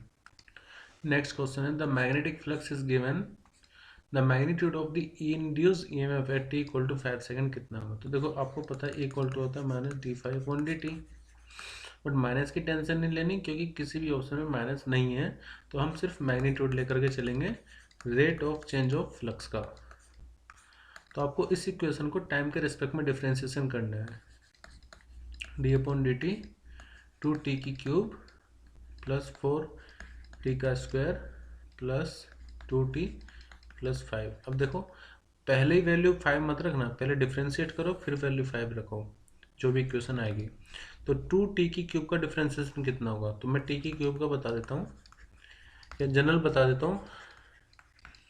t⁴n का डिफ्रेंशिएशन होता है n t⁴n-1, मतलब पावर आगे आएगी और एक पावर कम हो जाएगी, तो यहाँ पर 2 को 2 रहने दीजिए, और t³ का डिफ्रेंशिएशन हो जाएगा 3 आगे और पावर एक कम, यानी कि t का स्क्वायर। फिर आ गया 4t का स्क्वायर, तो 4 को 4 रहने दो, t का स्क्वायर का 2 आगे और एक पावर कम 2t, प्लस आगे 2 ऐसे रहने दो, और t का डिफ्रेंशिएशन 1 होगा, और कांस्टेंट टर्म का डिफ्रेंशिएशन होता है 0। तो हमारे पास इक्वेशन आएगी 6t का स्क्वायर प्लस 8t प्लस में 2। अब वैल्यू रख दीजिए टाइम की कितनी, 5, तो 6 इंटू में 5 का स्क्वायर प्लस 8 इंटू में 5 प्लस 2। तो जब आप इसको सोल्व करोगे you will get value 192 volt, EMF आएगा 192 वोल्ट। नेक्स्ट क्वेश्चन है an astronomical refracting telescope is being used by an observer to observe planes planets in a normal adjustment. Normal adjustment की बात कर रही है, इसको हाईलाइट कर लो पहले तो। The focal length of the objective and eye piece, यानी कि एफ नोट की वैल्यू है 20 मीटर और एफ ई की वैल्यू है 2 सेंटीमीटर। अब आपको ये स्टेटमेंट आपको सेलेक्ट करनी है, लेकिन इसको करने से पहले हम कुछ वैल्यू बता देता हूँ। जैसे हमें मैग्नीफिकेशन निकालना है, मतलब पता करना है, और डिस्टेंस पता करना है ऑब्जेक्टिव और आई पीस के बीच में, इमेज कैसी होगी वो बताना है, और अपर्चर कौन सा छोटा होता है कौन सा बड़ा होता है। तो देखो, जब आपको टेलीस्कोप बनाना है तो टेलीस्कोप में आप बहुत दूर की चीज़ों को आराम से मैग्नीफाई करके देख पाते हो। तो ऐसे में दो लेंस हम इस्तेमाल करते हैं, एक होता है आई पीस और एक होता है ऑब्जेक्टिव। जो आपकी आंखों के पास रहेगा वो आई पीस, और जो ऑब्जेक्ट के पहले रहेगा, मतलब ऑब्जेक्ट के जस्ट तुरंत बाद रहेगा, वो रहेगा ऑब्जेक्टिव। तो टेलीस्कोप बनाते वक्त जो आई पीस जो ऑब्जेक्टिव लेंस होगा उसका अपर्चर बड़ा होना चाहिए आई पीस से। तो aperture of eye piece is smaller than that of objective.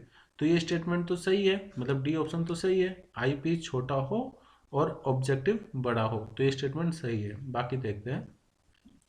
अब मैग्निफिकेशन का नॉर्मल एडजस्टमेंट में फॉर्मूला होता है एफ नॉट अपॉन में एफ ई। ठीक है, तो एम माइनस एफ नॉट कितना है हमारे पास, तो आप दोनों को सेम यूनिट में आप रखिए। तो मैं 20 मीटर को सेंटीमीटर में कितना लिख सकता हूँ, 200, मतलब 100 से मल्टीप्लाई कर दीजिए, एफ ई कितना है 2, तो मैग्नीफिकेशन आ जाएगा 100। तो ये मैग्नीफिकेशन भी सही है, माइनस में आ रहा है।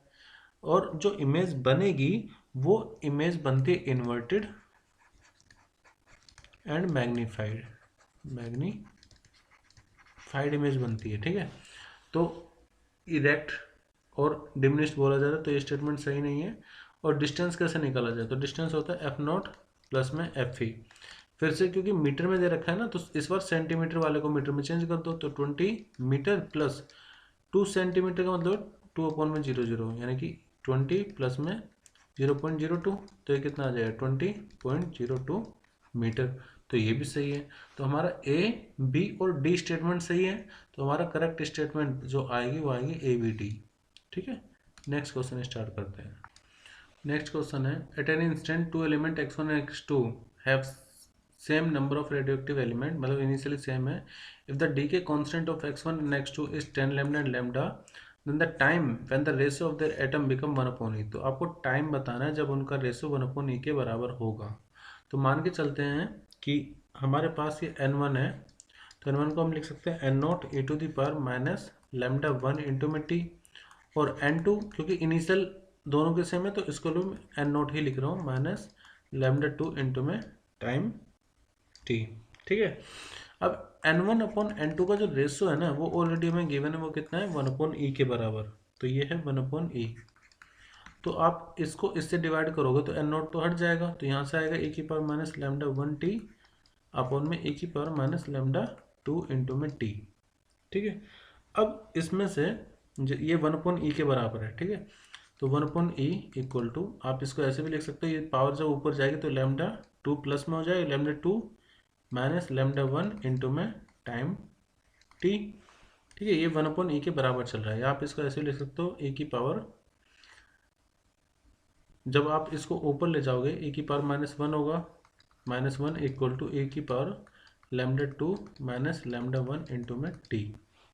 अब एक्सपोनेंशियल इक्वल करेंगे तो आप इसको ऐसे लिख लीजिए, e माइनस साइन ले लो common, lambda 1 minus lambda 2 into में टाइम टी। अभी लैम्डा 1 और लैम्डा 2 कितना है वो रख लेते हैं, ये -1 e की power minus lambda 1 minus lambda 2 जब आप करोगे तो कितना आएगा 9 लैम्डा, और ये आएगा टी के बराबर। ठीक है, अब हमें पावर को कंपेयर करना है, तो इसका मतलब ये हो जाएगा कि 1 इक्वल टू हो जाएगा 9 लैम्डा टी। तो टाइम निकालना है तो वो कितना आ जाएगा 1/9 लैम्डा। तो आंसर कौन सा होगा ना, ऑप्शन 2। डिफरेंस देखते ही आपको पता लग जाना था कि ऑप्शन कौन सा होगा 9। नेक्स्ट क्वेश्चन स्टार्ट करते हैं। आपके पास 6 चार्जेस है, plus q minus q plus q minus q plus q minus q, और इस तरह से रखे हुए हैं। The work done in bringing a charge q naught to the centre of the hexagon, यहाँ पर आप सेंटर पे ला रहे हो हेक्सागोन के, तो कितना वर्क डन आपको करना पड़ेगा ये देख लेते हैं। तो W इक्वल टू होगा जिस चार्ज को आप ला रहे हो इनटू नेट पोटेंशियल जो आपको सेंटर पे देखने को मिलेगा। ठीक है, तो आप ऐसे भी कर सकते हैं कि नेट पोटेंशियल कितना होगा वो पता कर लेते हैं पहले। अब देखो यहाँ पर नेट पोटेंशियल कितना होगा, तो ये चार्ज देखो सभी चार्ज का जो सेपरेशन होगा, क्योंकि ये हेक्सागोन है तो सेपरेशन तो सभी के लिए सेम होगा। अब देखो जितने पॉजिटिव चार्ज है प्लस प्लस प्लस, उतने यहाँ पर नेगेटिव चार्ज भी हैं। अब जो नेट पोटेंशियल आएगा वो आएगा जीरो। मैं समझाता हूँ कैसे। देखो अगर मान लीजिए आप इसको ए बोल रहे हो, इसको बी, ये सी, ये D, A B C D E और एफ, ठीक है, सबका पोटेंशियल निकाल लो। तो वी ए कितना आएगा, वो आएगा के क्यू अपॉन में लेट ये डी सेपरेशन है डी, ठीक है। फिर वी बी निकाल लो, तो वी बी के लिए बस माइनस क्यू आ जाएगा, माइनस के क्यू अपॉन डी। सी लोगे तो के क्यू अपॉन में डी। फिर डी के लिए लोगे तो माइनस के क्यू अपॉन में डी। फिर ए के लिए लोगे तो प्लस के क्यू अपॉन में डी। और जब आप लोगे एफ वाले के लिए तो माइनस आ जाएगा, माइनस के क्यू अपॉन में डी, ठीक है। आपको नेट पोटेंशियल निकालना है, तो नेट पोटेंशियल के लिए आप इन सबको ऐड करोगे तो आप ये देखो के क्यू अपॉन डी, ये सब तो कॉमन आ जाएगा ना, के क्यू अपॉन में डी। तो यहाँ से आएगा +1, यहाँ से -1, फिर +1 -1, फिर +1 -1, तो ये सब की क्या आएगा, ये सब जीरो आएगा ना। तो नेट पोटेंशियल सेंटर पे कितना होगा, जीरो। तो आपका जो वर्क डन होगा वो कितना होगा, Q इंटू में जीरो, तो वर्क डन में कितना आ जाएगा, जीरो। तो सिंपली आप आंसर लगा सकते हैं। वैसे इतना सब मैंने आपको करके दिया, सिर्फ ऐसे में सिर्फ ये देखो नेट चार्ज कितना है, नेट चार्ज जीरो आ रहा है, नेट चार्ज जीरो तो पोटेंशियल भी जीरो, पोटेंशियल जीरो तो वर्क डन भी जीरो। नेक्स्ट क्वेश्चन है 40। An organ pipe filled with a gas 27 degrees centigrade resonate at 400 Hz in its fundamental mode. If it is filled with the same gas at 90 degrees centigrade, the resonance frequency at the same mode will be। देखो हमारे पास एक organ pipe है और अलग अलग temperature पर आपको बताना, मतलब एक बार 27 है, एक बार 90 डिग्री सेंटीग्रेड है। तो जब 27 है तब है फ्रीक्वेंसी 400, तो 90 डिग्री पर ये फ्रीक्वेंसी कितनी हो जाएगी आपको बताना है। तो देखो जो फ्रीक्वेंसी F1 अपॉन F2 होगी वो एक्चुअली डिपेंड करेगी डायरेक्टली वेलोसिटी पे, क्योंकि फ्रीक्वेंसी का फॉर्मूला क्या होता है, वेलोसिटी अपॉन में लैम्डा। तो वेलोसिटी अपॉन में यहाँ पर जो लैम्डा होता है वो 4L के बराबर होगा, तो 4L तो दोनों में ही आएगा। तो हम ये कह सकते हैं F1 upon F2 directly velocity पर डिपेंड करेगा, तो V1 अपॉन V2 आ जाएगा। अब जो वेलोसिटी होगी वो डायरेक्टली डिपेंड करती है टेम्परेचर पर, वो भी रूट पर, ठीक है।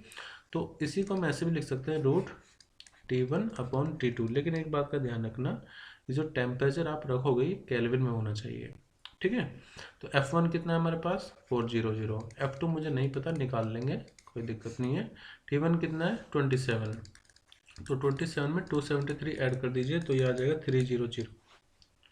300 अपॉन में T2 कितना है 90 है, तो 273 में फिर से आप 90 को ऐड कर दीजिए तो आ जाएगा 363।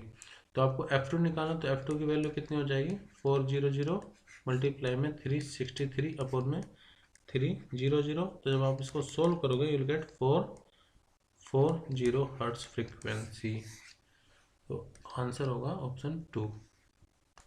नेक्स्ट है the position time graph for the positive acceleration क्या होगा।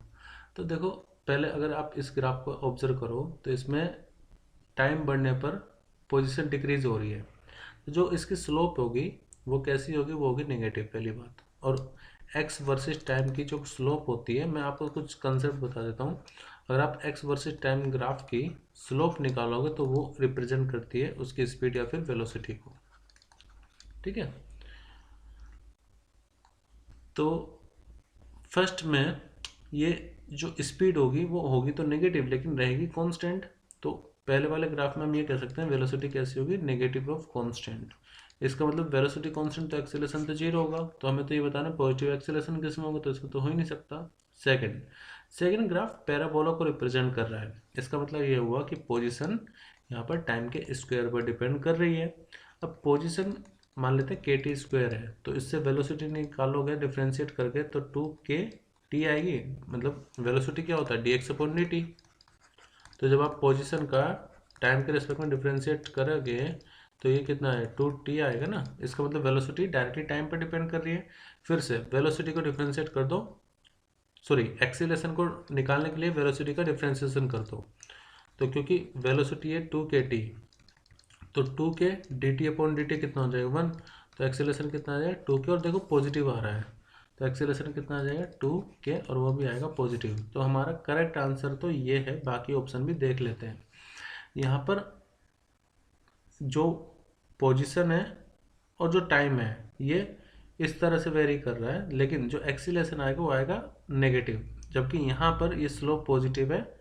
स्लोप भले ही पॉजिटिव है लेकिन वेलोसिटी कैंसिल रहेगी कांस्टेंट, और एक्सीलरेशन कितना हो जाएगा 0। तो ऐसे में यही ऑप्शन हमारा अप्रोप्रिएट है, सही आंसर है ऑप्शन 2। नेक्स्ट क्वेश्चन स्टार्ट करते हैं। The collector current in common base amplifier using NPN is 24 milli ampere.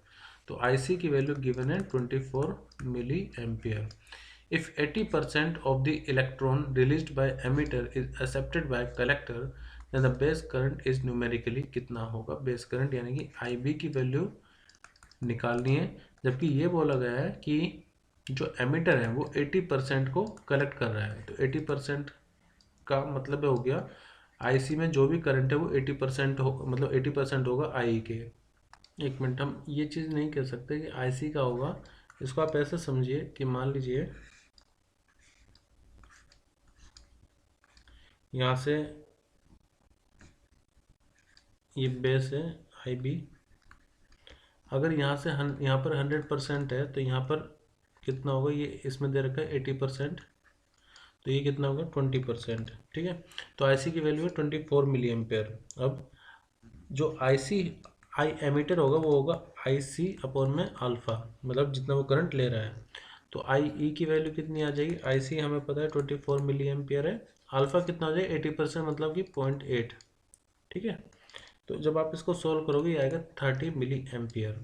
और क्योंकि बेस करंट होता है आई ई माइनस आई सी के बराबर, तो जब आप इन दोनों का डिफरेंस लोगे तो वो कितना आ जाएगा 6 मिली एम्पियर, वो बेस में जाएगा। तो मतलब इनटू द बेस जाएगा, तो 6 milliampere entering into the base. तो हमारा ऑप्शन हो जाएगा ऑप्शन 3 सही होगा। नेक्स्ट क्वेश्चन है 3 वेसल है जिसमें इक्वल कैपेसिटी है, लेकिन सेम टेम्परेचर और प्रेशर पर हम कंटेनर ए में हीलियम भर रहे हैं, मोनोएटॉमिक है, दूसरे में फ्लोरीन भर रहे हैं, डायटोमिक है, और तीसरे में कोई सल्फर हेक्साफ्लोराइड है जो कि पॉलीएटॉमिक है। तो इनमें से कौन सी सही स्टेटमेंट होगी? पहले मैं आपको बता देता हूँ जो स्पीड का फॉर्मूला होता है आरएमएस का, वो होता है √3 kT अपॉन m। तो यहाँ पर टेम्परेचर तो सबके लिए सेम है, तो जो स्पीड होगी वो किस पर डिपेंड करेगी? आरएमएस उसके मोलिकुलर मास पर।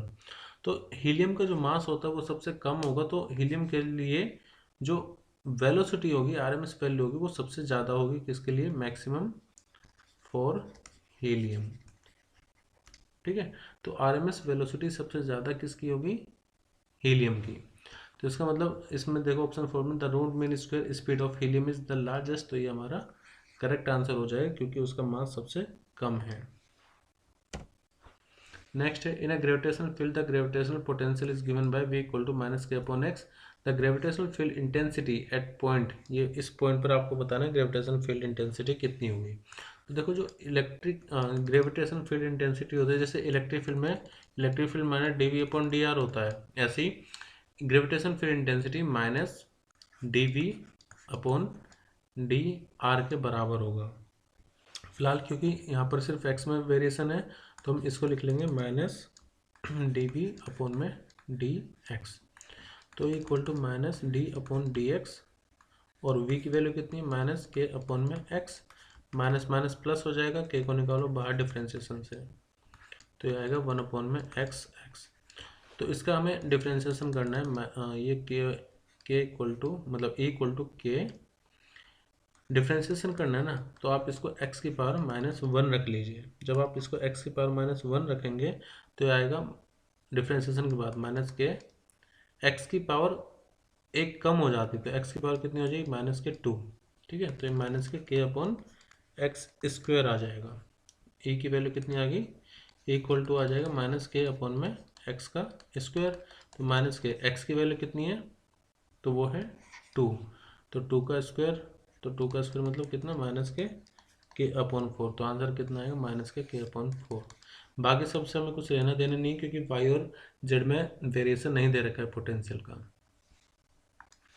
नेक्स्ट क्वेश्चन है हमारे पास, 2 स्ट्रेट 2 वायर हैं इस तरह से ए और बी, और उसमें करंट 5 एम्पियर और 10 एम्पियर फ्लो कर रहा है, और उनके बीच की दूरी है 10 सेंटीमीटर।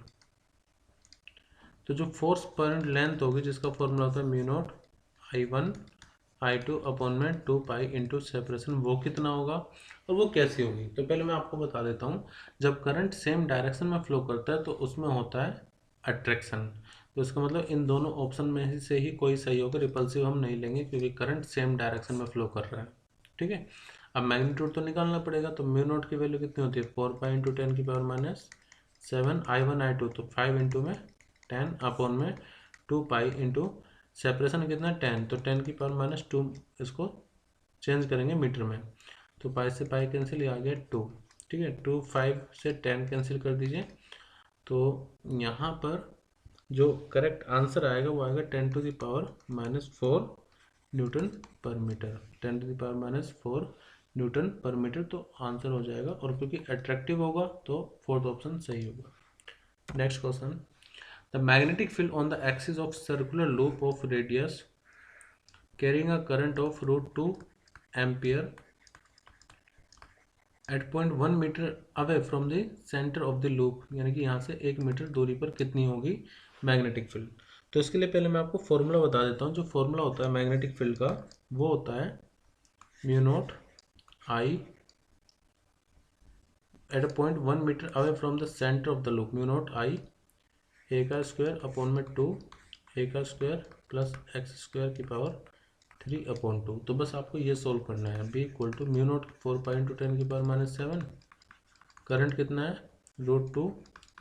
अब ये क्या है, a और x क्या है, देखो x होती है separation from the centre to point where you want to find out magnetic field, और a होता है रेडियस। तो रेडियस की वैल्यू कितनी है, 100 सेंटीमीटर को चेंज कर दीजिए 10⁻² से, /2। ए कितना है मतलब रेडियस, तो देखो 100 सेंटीमीटर मतलब कितना 1 मीटर, तो यहाँ पर 1 का स्क्वायर करोगे तो 1 आएगा, और x की वैल्यू कितनी है, वो भी 1 है। तो 1 का इस मतलब 1 की पावर कितनी आ जाएगी 3/2। वैसे 1 + 1 कितना आ जाएगा 2, 2 की पावर 3/2 आएगा। तो जब आप इसको सोल्व करोगे यू विल गेट 3.14 × 10⁻⁷ टेस्ला। तो 3.14 × 10⁻⁷ टेस्ला मतलब फर्स्ट ऑप्शन सही होगा। नेक्स्ट क्वेश्चन है, 2 rods, one made of copper and other made of steel, having same length and same cross section area.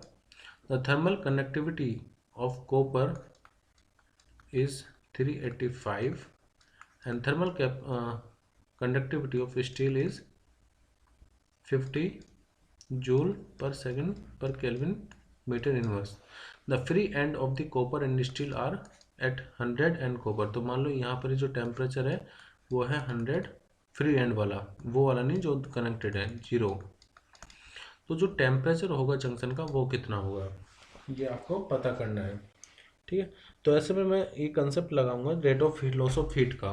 तो अगर आप फर्स्ट वाले से देखो तो जितनी हीट यहाँ पर जाएगी उतनी हीट यहाँ पर भी जाएगी। तो मान लेते हैं कि जो बीच का टेम्परेचर है वो T है। तो अगर मैं फर्स्ट कॉपर से देखूँ तो dQ/dt जो होता है उसका फॉर्मूला होता है K इंटू में एरिया इंटू में change in temperature per unit change in length. But फिलहाल फर्स्ट के लिए अप्लाई करेंगे आप इस चीज़ को, तो K उसकी जो थर्मल कंडक्टिविटी मैं अभी के लिए कॉपर मान लेता हूँ, इंटू एरिया, दोनों का सेम ही है तो अब इसको ए रहने दो। चेंज इन टेम्परेचर कितना होता है, हाई से लो हीट जाती है ना, हाई से लो, तो जो चेंज इन टेम्परेचर होगा मैं उसको लिख सकता हूँ 100 माइनस टेम्परेचर टी। टी क्या है, बीच वाला पोर्शन टी का टेम्परेचर, अपॉन में लेंथ तो एल सेम ही है। दूसरा इसी को मैं बराबर रखूँगा इसकी जो थर्मल कंडक्टिविटी होगी यानी स्टील के लिए, तो वो जाए के इंटू में स्टील, एरिया सेम है। अब यहाँ से यहाँ जा रहा तो मैं टी -0 लिखूँगा अपॉन में लेंथ एल। तो यहाँ से आप देखोगे एल से एल कैंसिल होगा और एरिया से एरिया, तो के सी इंटू में 100 minus t will be equal to k s into में टी। ठीक है, अब हमें टी निकालना, तो टी कितना हो जाएगा, देखो के सी 100 के सी माइनस 100 सॉरी माइनस के सी इंटू में T equal to k s into में टी। टी वाले को एक तरफ ले जाओ तो 100 के सी इक्वल टू के सी प्लस के एस इंटू में टेम्परेचर टी। तो टी इक्वल टू कितना हो जाएगा 100 के सी अपॉन में के सी प्लस के एस। बस अब वैल्यू पुट करनी है 100 इंटू कॉपर का कितना है, के की वैल्यू 385 अपॉन में 385 प्लस में स्टील की 50। तो जब आप इसको सोल्व करोगे so will get answer 88.5 degree centigrade. Next question, the sliding constant C at 1/4 of the length of potentiometer wire AB from A is shown in figure। मतलब sliding constant दे रखा है एट द 1/4 पॉइंट पर। If the resistance of the wire is R note, तो ये जो wire है इसका resistance R note दे रखा है। The potential drop across the register R, तो इसके अक्रॉस जो पोटेंशियल ड्रॉप होगा वो कितना होगा, और यहाँ पर जो अप्लाइड पोटेंशियल है वो है V नोट। तो देखो जो स्लाइडिंग कांस्टेंट C वो कहाँ पर है, 1/4 पर है। तो ए बी पूरे वायर का जो रेजिस्टेंस है वो कितना है R नोट। तो ये क्योंकि 1/4 पर रेजिस्टेंस डायरेक्टली लेंथ पर डिपेंड करता है, तो इधर वाली जो लेंथ है वो कितनी होगी L/4, और इधर वाली जो लेंथ होगी वो कितनी होगी C और B की, वो हो जाएगी 3L/4। तो इधर का रेजिस्टेंस हो जाएगा R नोट अपॉन में 4, और इधर वाला जो रेजिस्टेंस होगा मतलब C से लेकर के B तक वो हो जाएगा 3R नोट अपॉन में 4। ठीक है, हमें निकालना वोल्टेज अक्रॉस AC, ये जो यहाँ से यहाँ तक का पोर्शन था AC, तो वो कितना होगा। तो आप उसको ऐसे लिख सकते हो, वोल्टेज अक्रॉस AC बराबर होगा पोटेंशियल ग्रेडियंट इनटू में जो यहाँ की लेंथ होगी L, और वो कितनी L/4। तो अगर आप इसका पोटेंशियल ग्रेडियंट निकाल पाए तो इजीली आप L/4 में से मल्टीप्लाई करके पोटेंशियल अक्रॉस AC फाइंड कर सकते हो। या दूसरा तरीका ये भी कि जो पोटेंशियल अक्रॉस AC होगा वो बराबर होगा resistance of AC portion upon resistance of AC plus resistance of CB into में जो अप्लाइड वोल्टेज है वो। अब ये कैसा है ये भी बता देता हूँ मैं आपको। देखो आपको पता है सिंपली V इक्वल टू कितना होता है I इंटू में रेजिस्टेंस R।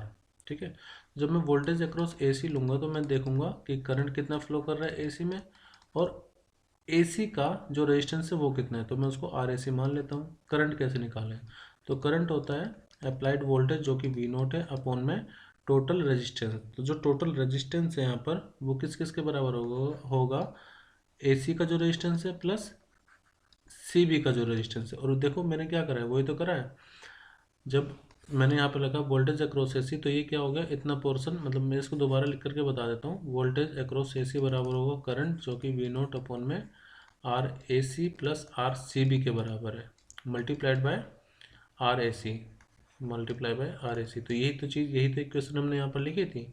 अब देखो voltage across AC will be equal to जो रेजिस्टेंस होगा अक्रॉस AC वो आपको पुट करना है, और जो वोल्टेज होगा सॉरी जो रेजिस्टेंस होगा अक्रॉस C टू B वो आपको पुट करना है। अब देखो जो A से C तक के बीच का इक्विवेलेंट रेजिस्टेंस होगा, मतलब इन दोनों के बीच का, वो किसके बराबर होगा। तो यहाँ पर इतना पोर्शन अगर मैं देखूँ तो ऊपर का जो रेजिस्टेंस है वो R0/4 है, और नीचे रेजिस्टेंस कितना है R है, और वो दोनों किस में पैरेलल में।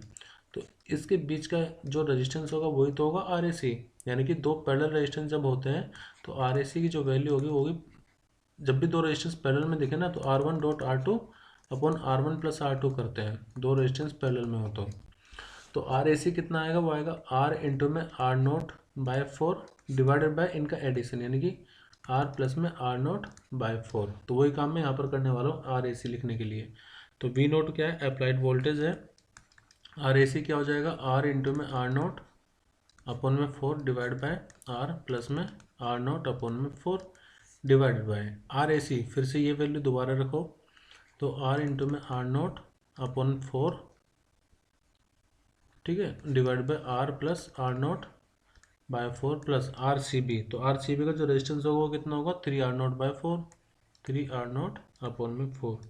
तो आप इसको पहले भी सिंप्लीफाई कर सकते हैं, लेकिन जब आप इस पूरे को सिंप्लीफाई करेंगे तो आपकी जो वैल्यू आएगी that will B 4R V0 upon में 16R + 3R0 ये आएगा।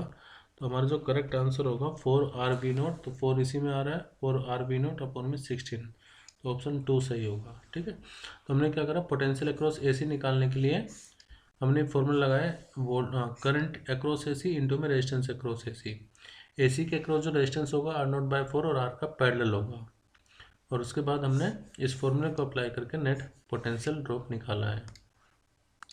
नेक्स्ट क्वेश्चन है, the ratio of Coulomb's electrostatic force to the gravitation force between an electron and a proton. मतलब हमारे पास एक इलेक्ट्रॉन है और एक प्रोटॉन है, और उनके बीच के जो रेशियो होगा इलेक्ट्रोस्टैटिक फोर्स का और उनके बीच में जो ग्रेविटेशन फोर्स लगेगी उसका रेशियो में दे रखा है कितना, 2.4 इंटू में 10⁻39। ऐसा आप क्लास 12th NCERT के फर्स्ट चैप्टर में एग्जाम्पल देख सकते हैं, सेम है। The ratio of proportionality constant k की वैल्यू 1/4 πε0 है and the gravitational G is nearly, तो जो रेशियो होगा वो आपको बताना है कितना होगा के और जी का, और ये सब वैल्यू आपको गिवन है। तो हमें क्या निकालना है, हमें निकालना के अपॉन जी की वैल्यू। के क्या होता है 1/4 πε0 और जी क्या होता है यूनिवर्सल ग्रेविटेशनल कांस्टेंट। देखो जब आप फॉर्मूला लगाओगे एफ ई अपॉन जी, तो एफ ई मतलब इलेक्ट्रोस्टैटिक फोर्स, इलेक्ट्रोस्टैटिक फोर्स का फॉर्मूला क्या होता है के Q1 Q2 अपॉन में R², और ग्रेविटेशन फोर्स का फॉर्मूला क्या होता है जी M1 M2 अपॉन में R²। ठीक है, तो इन दोनों को आप के, देखो इलेक्ट्रॉन पे चार्ज कितना E, प्रोटॉन पे चार्ज कितना E, divide by separation R², भले आप यहाँ पे माइनस ले लो बट उससे कोई फर्क नहीं पड़ेगा, divide by G mass of proton mass of electron, और सेपरेशन तो R² ही रहेगा ना, R² से R² कैंसिल कर दो। ठीक है, तो अब देखो ये हमें निकालना है, हमारे पास क्या आ गया के ई का स्क्वायर डिवाइड बाय ये नीचे आएगा ना, तो G mass of electron multiply में mass of proton equal to कितना 2.4 इंटू में 10⁻39। के अपॉन जी निकालना है तो बाकी सबको ले जाओ उस तरफ, तो 2.4 इंटू 10⁻39 मल्टीप्लाई करो मास ऑफ इलेक्ट्रॉन मल्टीप्लाई करो मास ऑफ प्रोटॉन और उसको डिवाइड कर दो ई के स्क्वायर से। अब देखो मास ऑफ इलेक्ट्रॉन गिवन है, मास ऑफ इलेक्ट्रॉन गिवन है, मास ऑफ प्रोटॉन भी गिवन है, तो इनकी वैल्यू पुट करेंगे, तो K upon G equal to 2.4 into 10⁻39 into में M E mass of electron कितना है 9.1 इंटू 10⁻31, मास ऑफ प्रोटॉन है 1.67 into 10⁻27 divide by charge on electron या प्रोटॉन, तो 1.6 इंटू 10⁻19। आपको मेन काम क्या करना है, बैलेंस मतलब इक्वेशन को बैलेंस करना है पावर्स को। जब आप इसको सोल्व करोगे सो यू गेट रफली वैल्यू 10⁻20, तो आंसर होगा ऑप्शन 2। वैसे तो आप इनका रेशो डायरेक्टली याद भी रखो क्योंकि एनसीईआरटी में गिवन है, तो इतना टाइम आपका कैलकुलेशन का बच जाएगा। नेक्स्ट और लास्ट क्वेश्चन करते हैं आज का, the percentage error in the measurement of G is. तो ऐसे क्वेश्चन भी बहुत बार रिपीट होते हैं, आपने पहले भी प्रैक्टिस किए होंगे। देखो जब ये L इक्वल टू 10 + -0.1 लिखा तो इसका मतलब ये है L और ये है डेल्टा L, और यहाँ पर ये है T और ये है डेल्टा T। तो आपको बताना परसेंटेज एरर कितना होगा अगर आप G को मेजर कर रहे हैं तो देखो डेल्टा जी एल पे डायरेक्टली डिपेंड कर रहा है, टाइम के स्क्वायर पर डिपेंड कर रहा है, तो आप इसको ऐसे लिखेंगे delta G upon G equal to delta L upon में एल प्लस में डेल्टा टी अपॉन में टी, लेकिन क्योंकि स्क्वायर आ रहा है तो पावर आगे मल्टीप्लाई हो जाती है। ठीक है, तो हमें परसेंटेज एरर निकालना है, रिलेटिव एरर परसेंटेज एरर हमें निकालना है किसमें, डेल्टा जी में, मतलब जी की रिलेटिव एरर। तो डेल्टा एल कितना होगा, तो ये है 0.1, तो 0.1 डिवाइड बाय एल कितना है 10 है, +2 इंटू में डेल्टा टी कितना है 1 है और टी कितना है 100।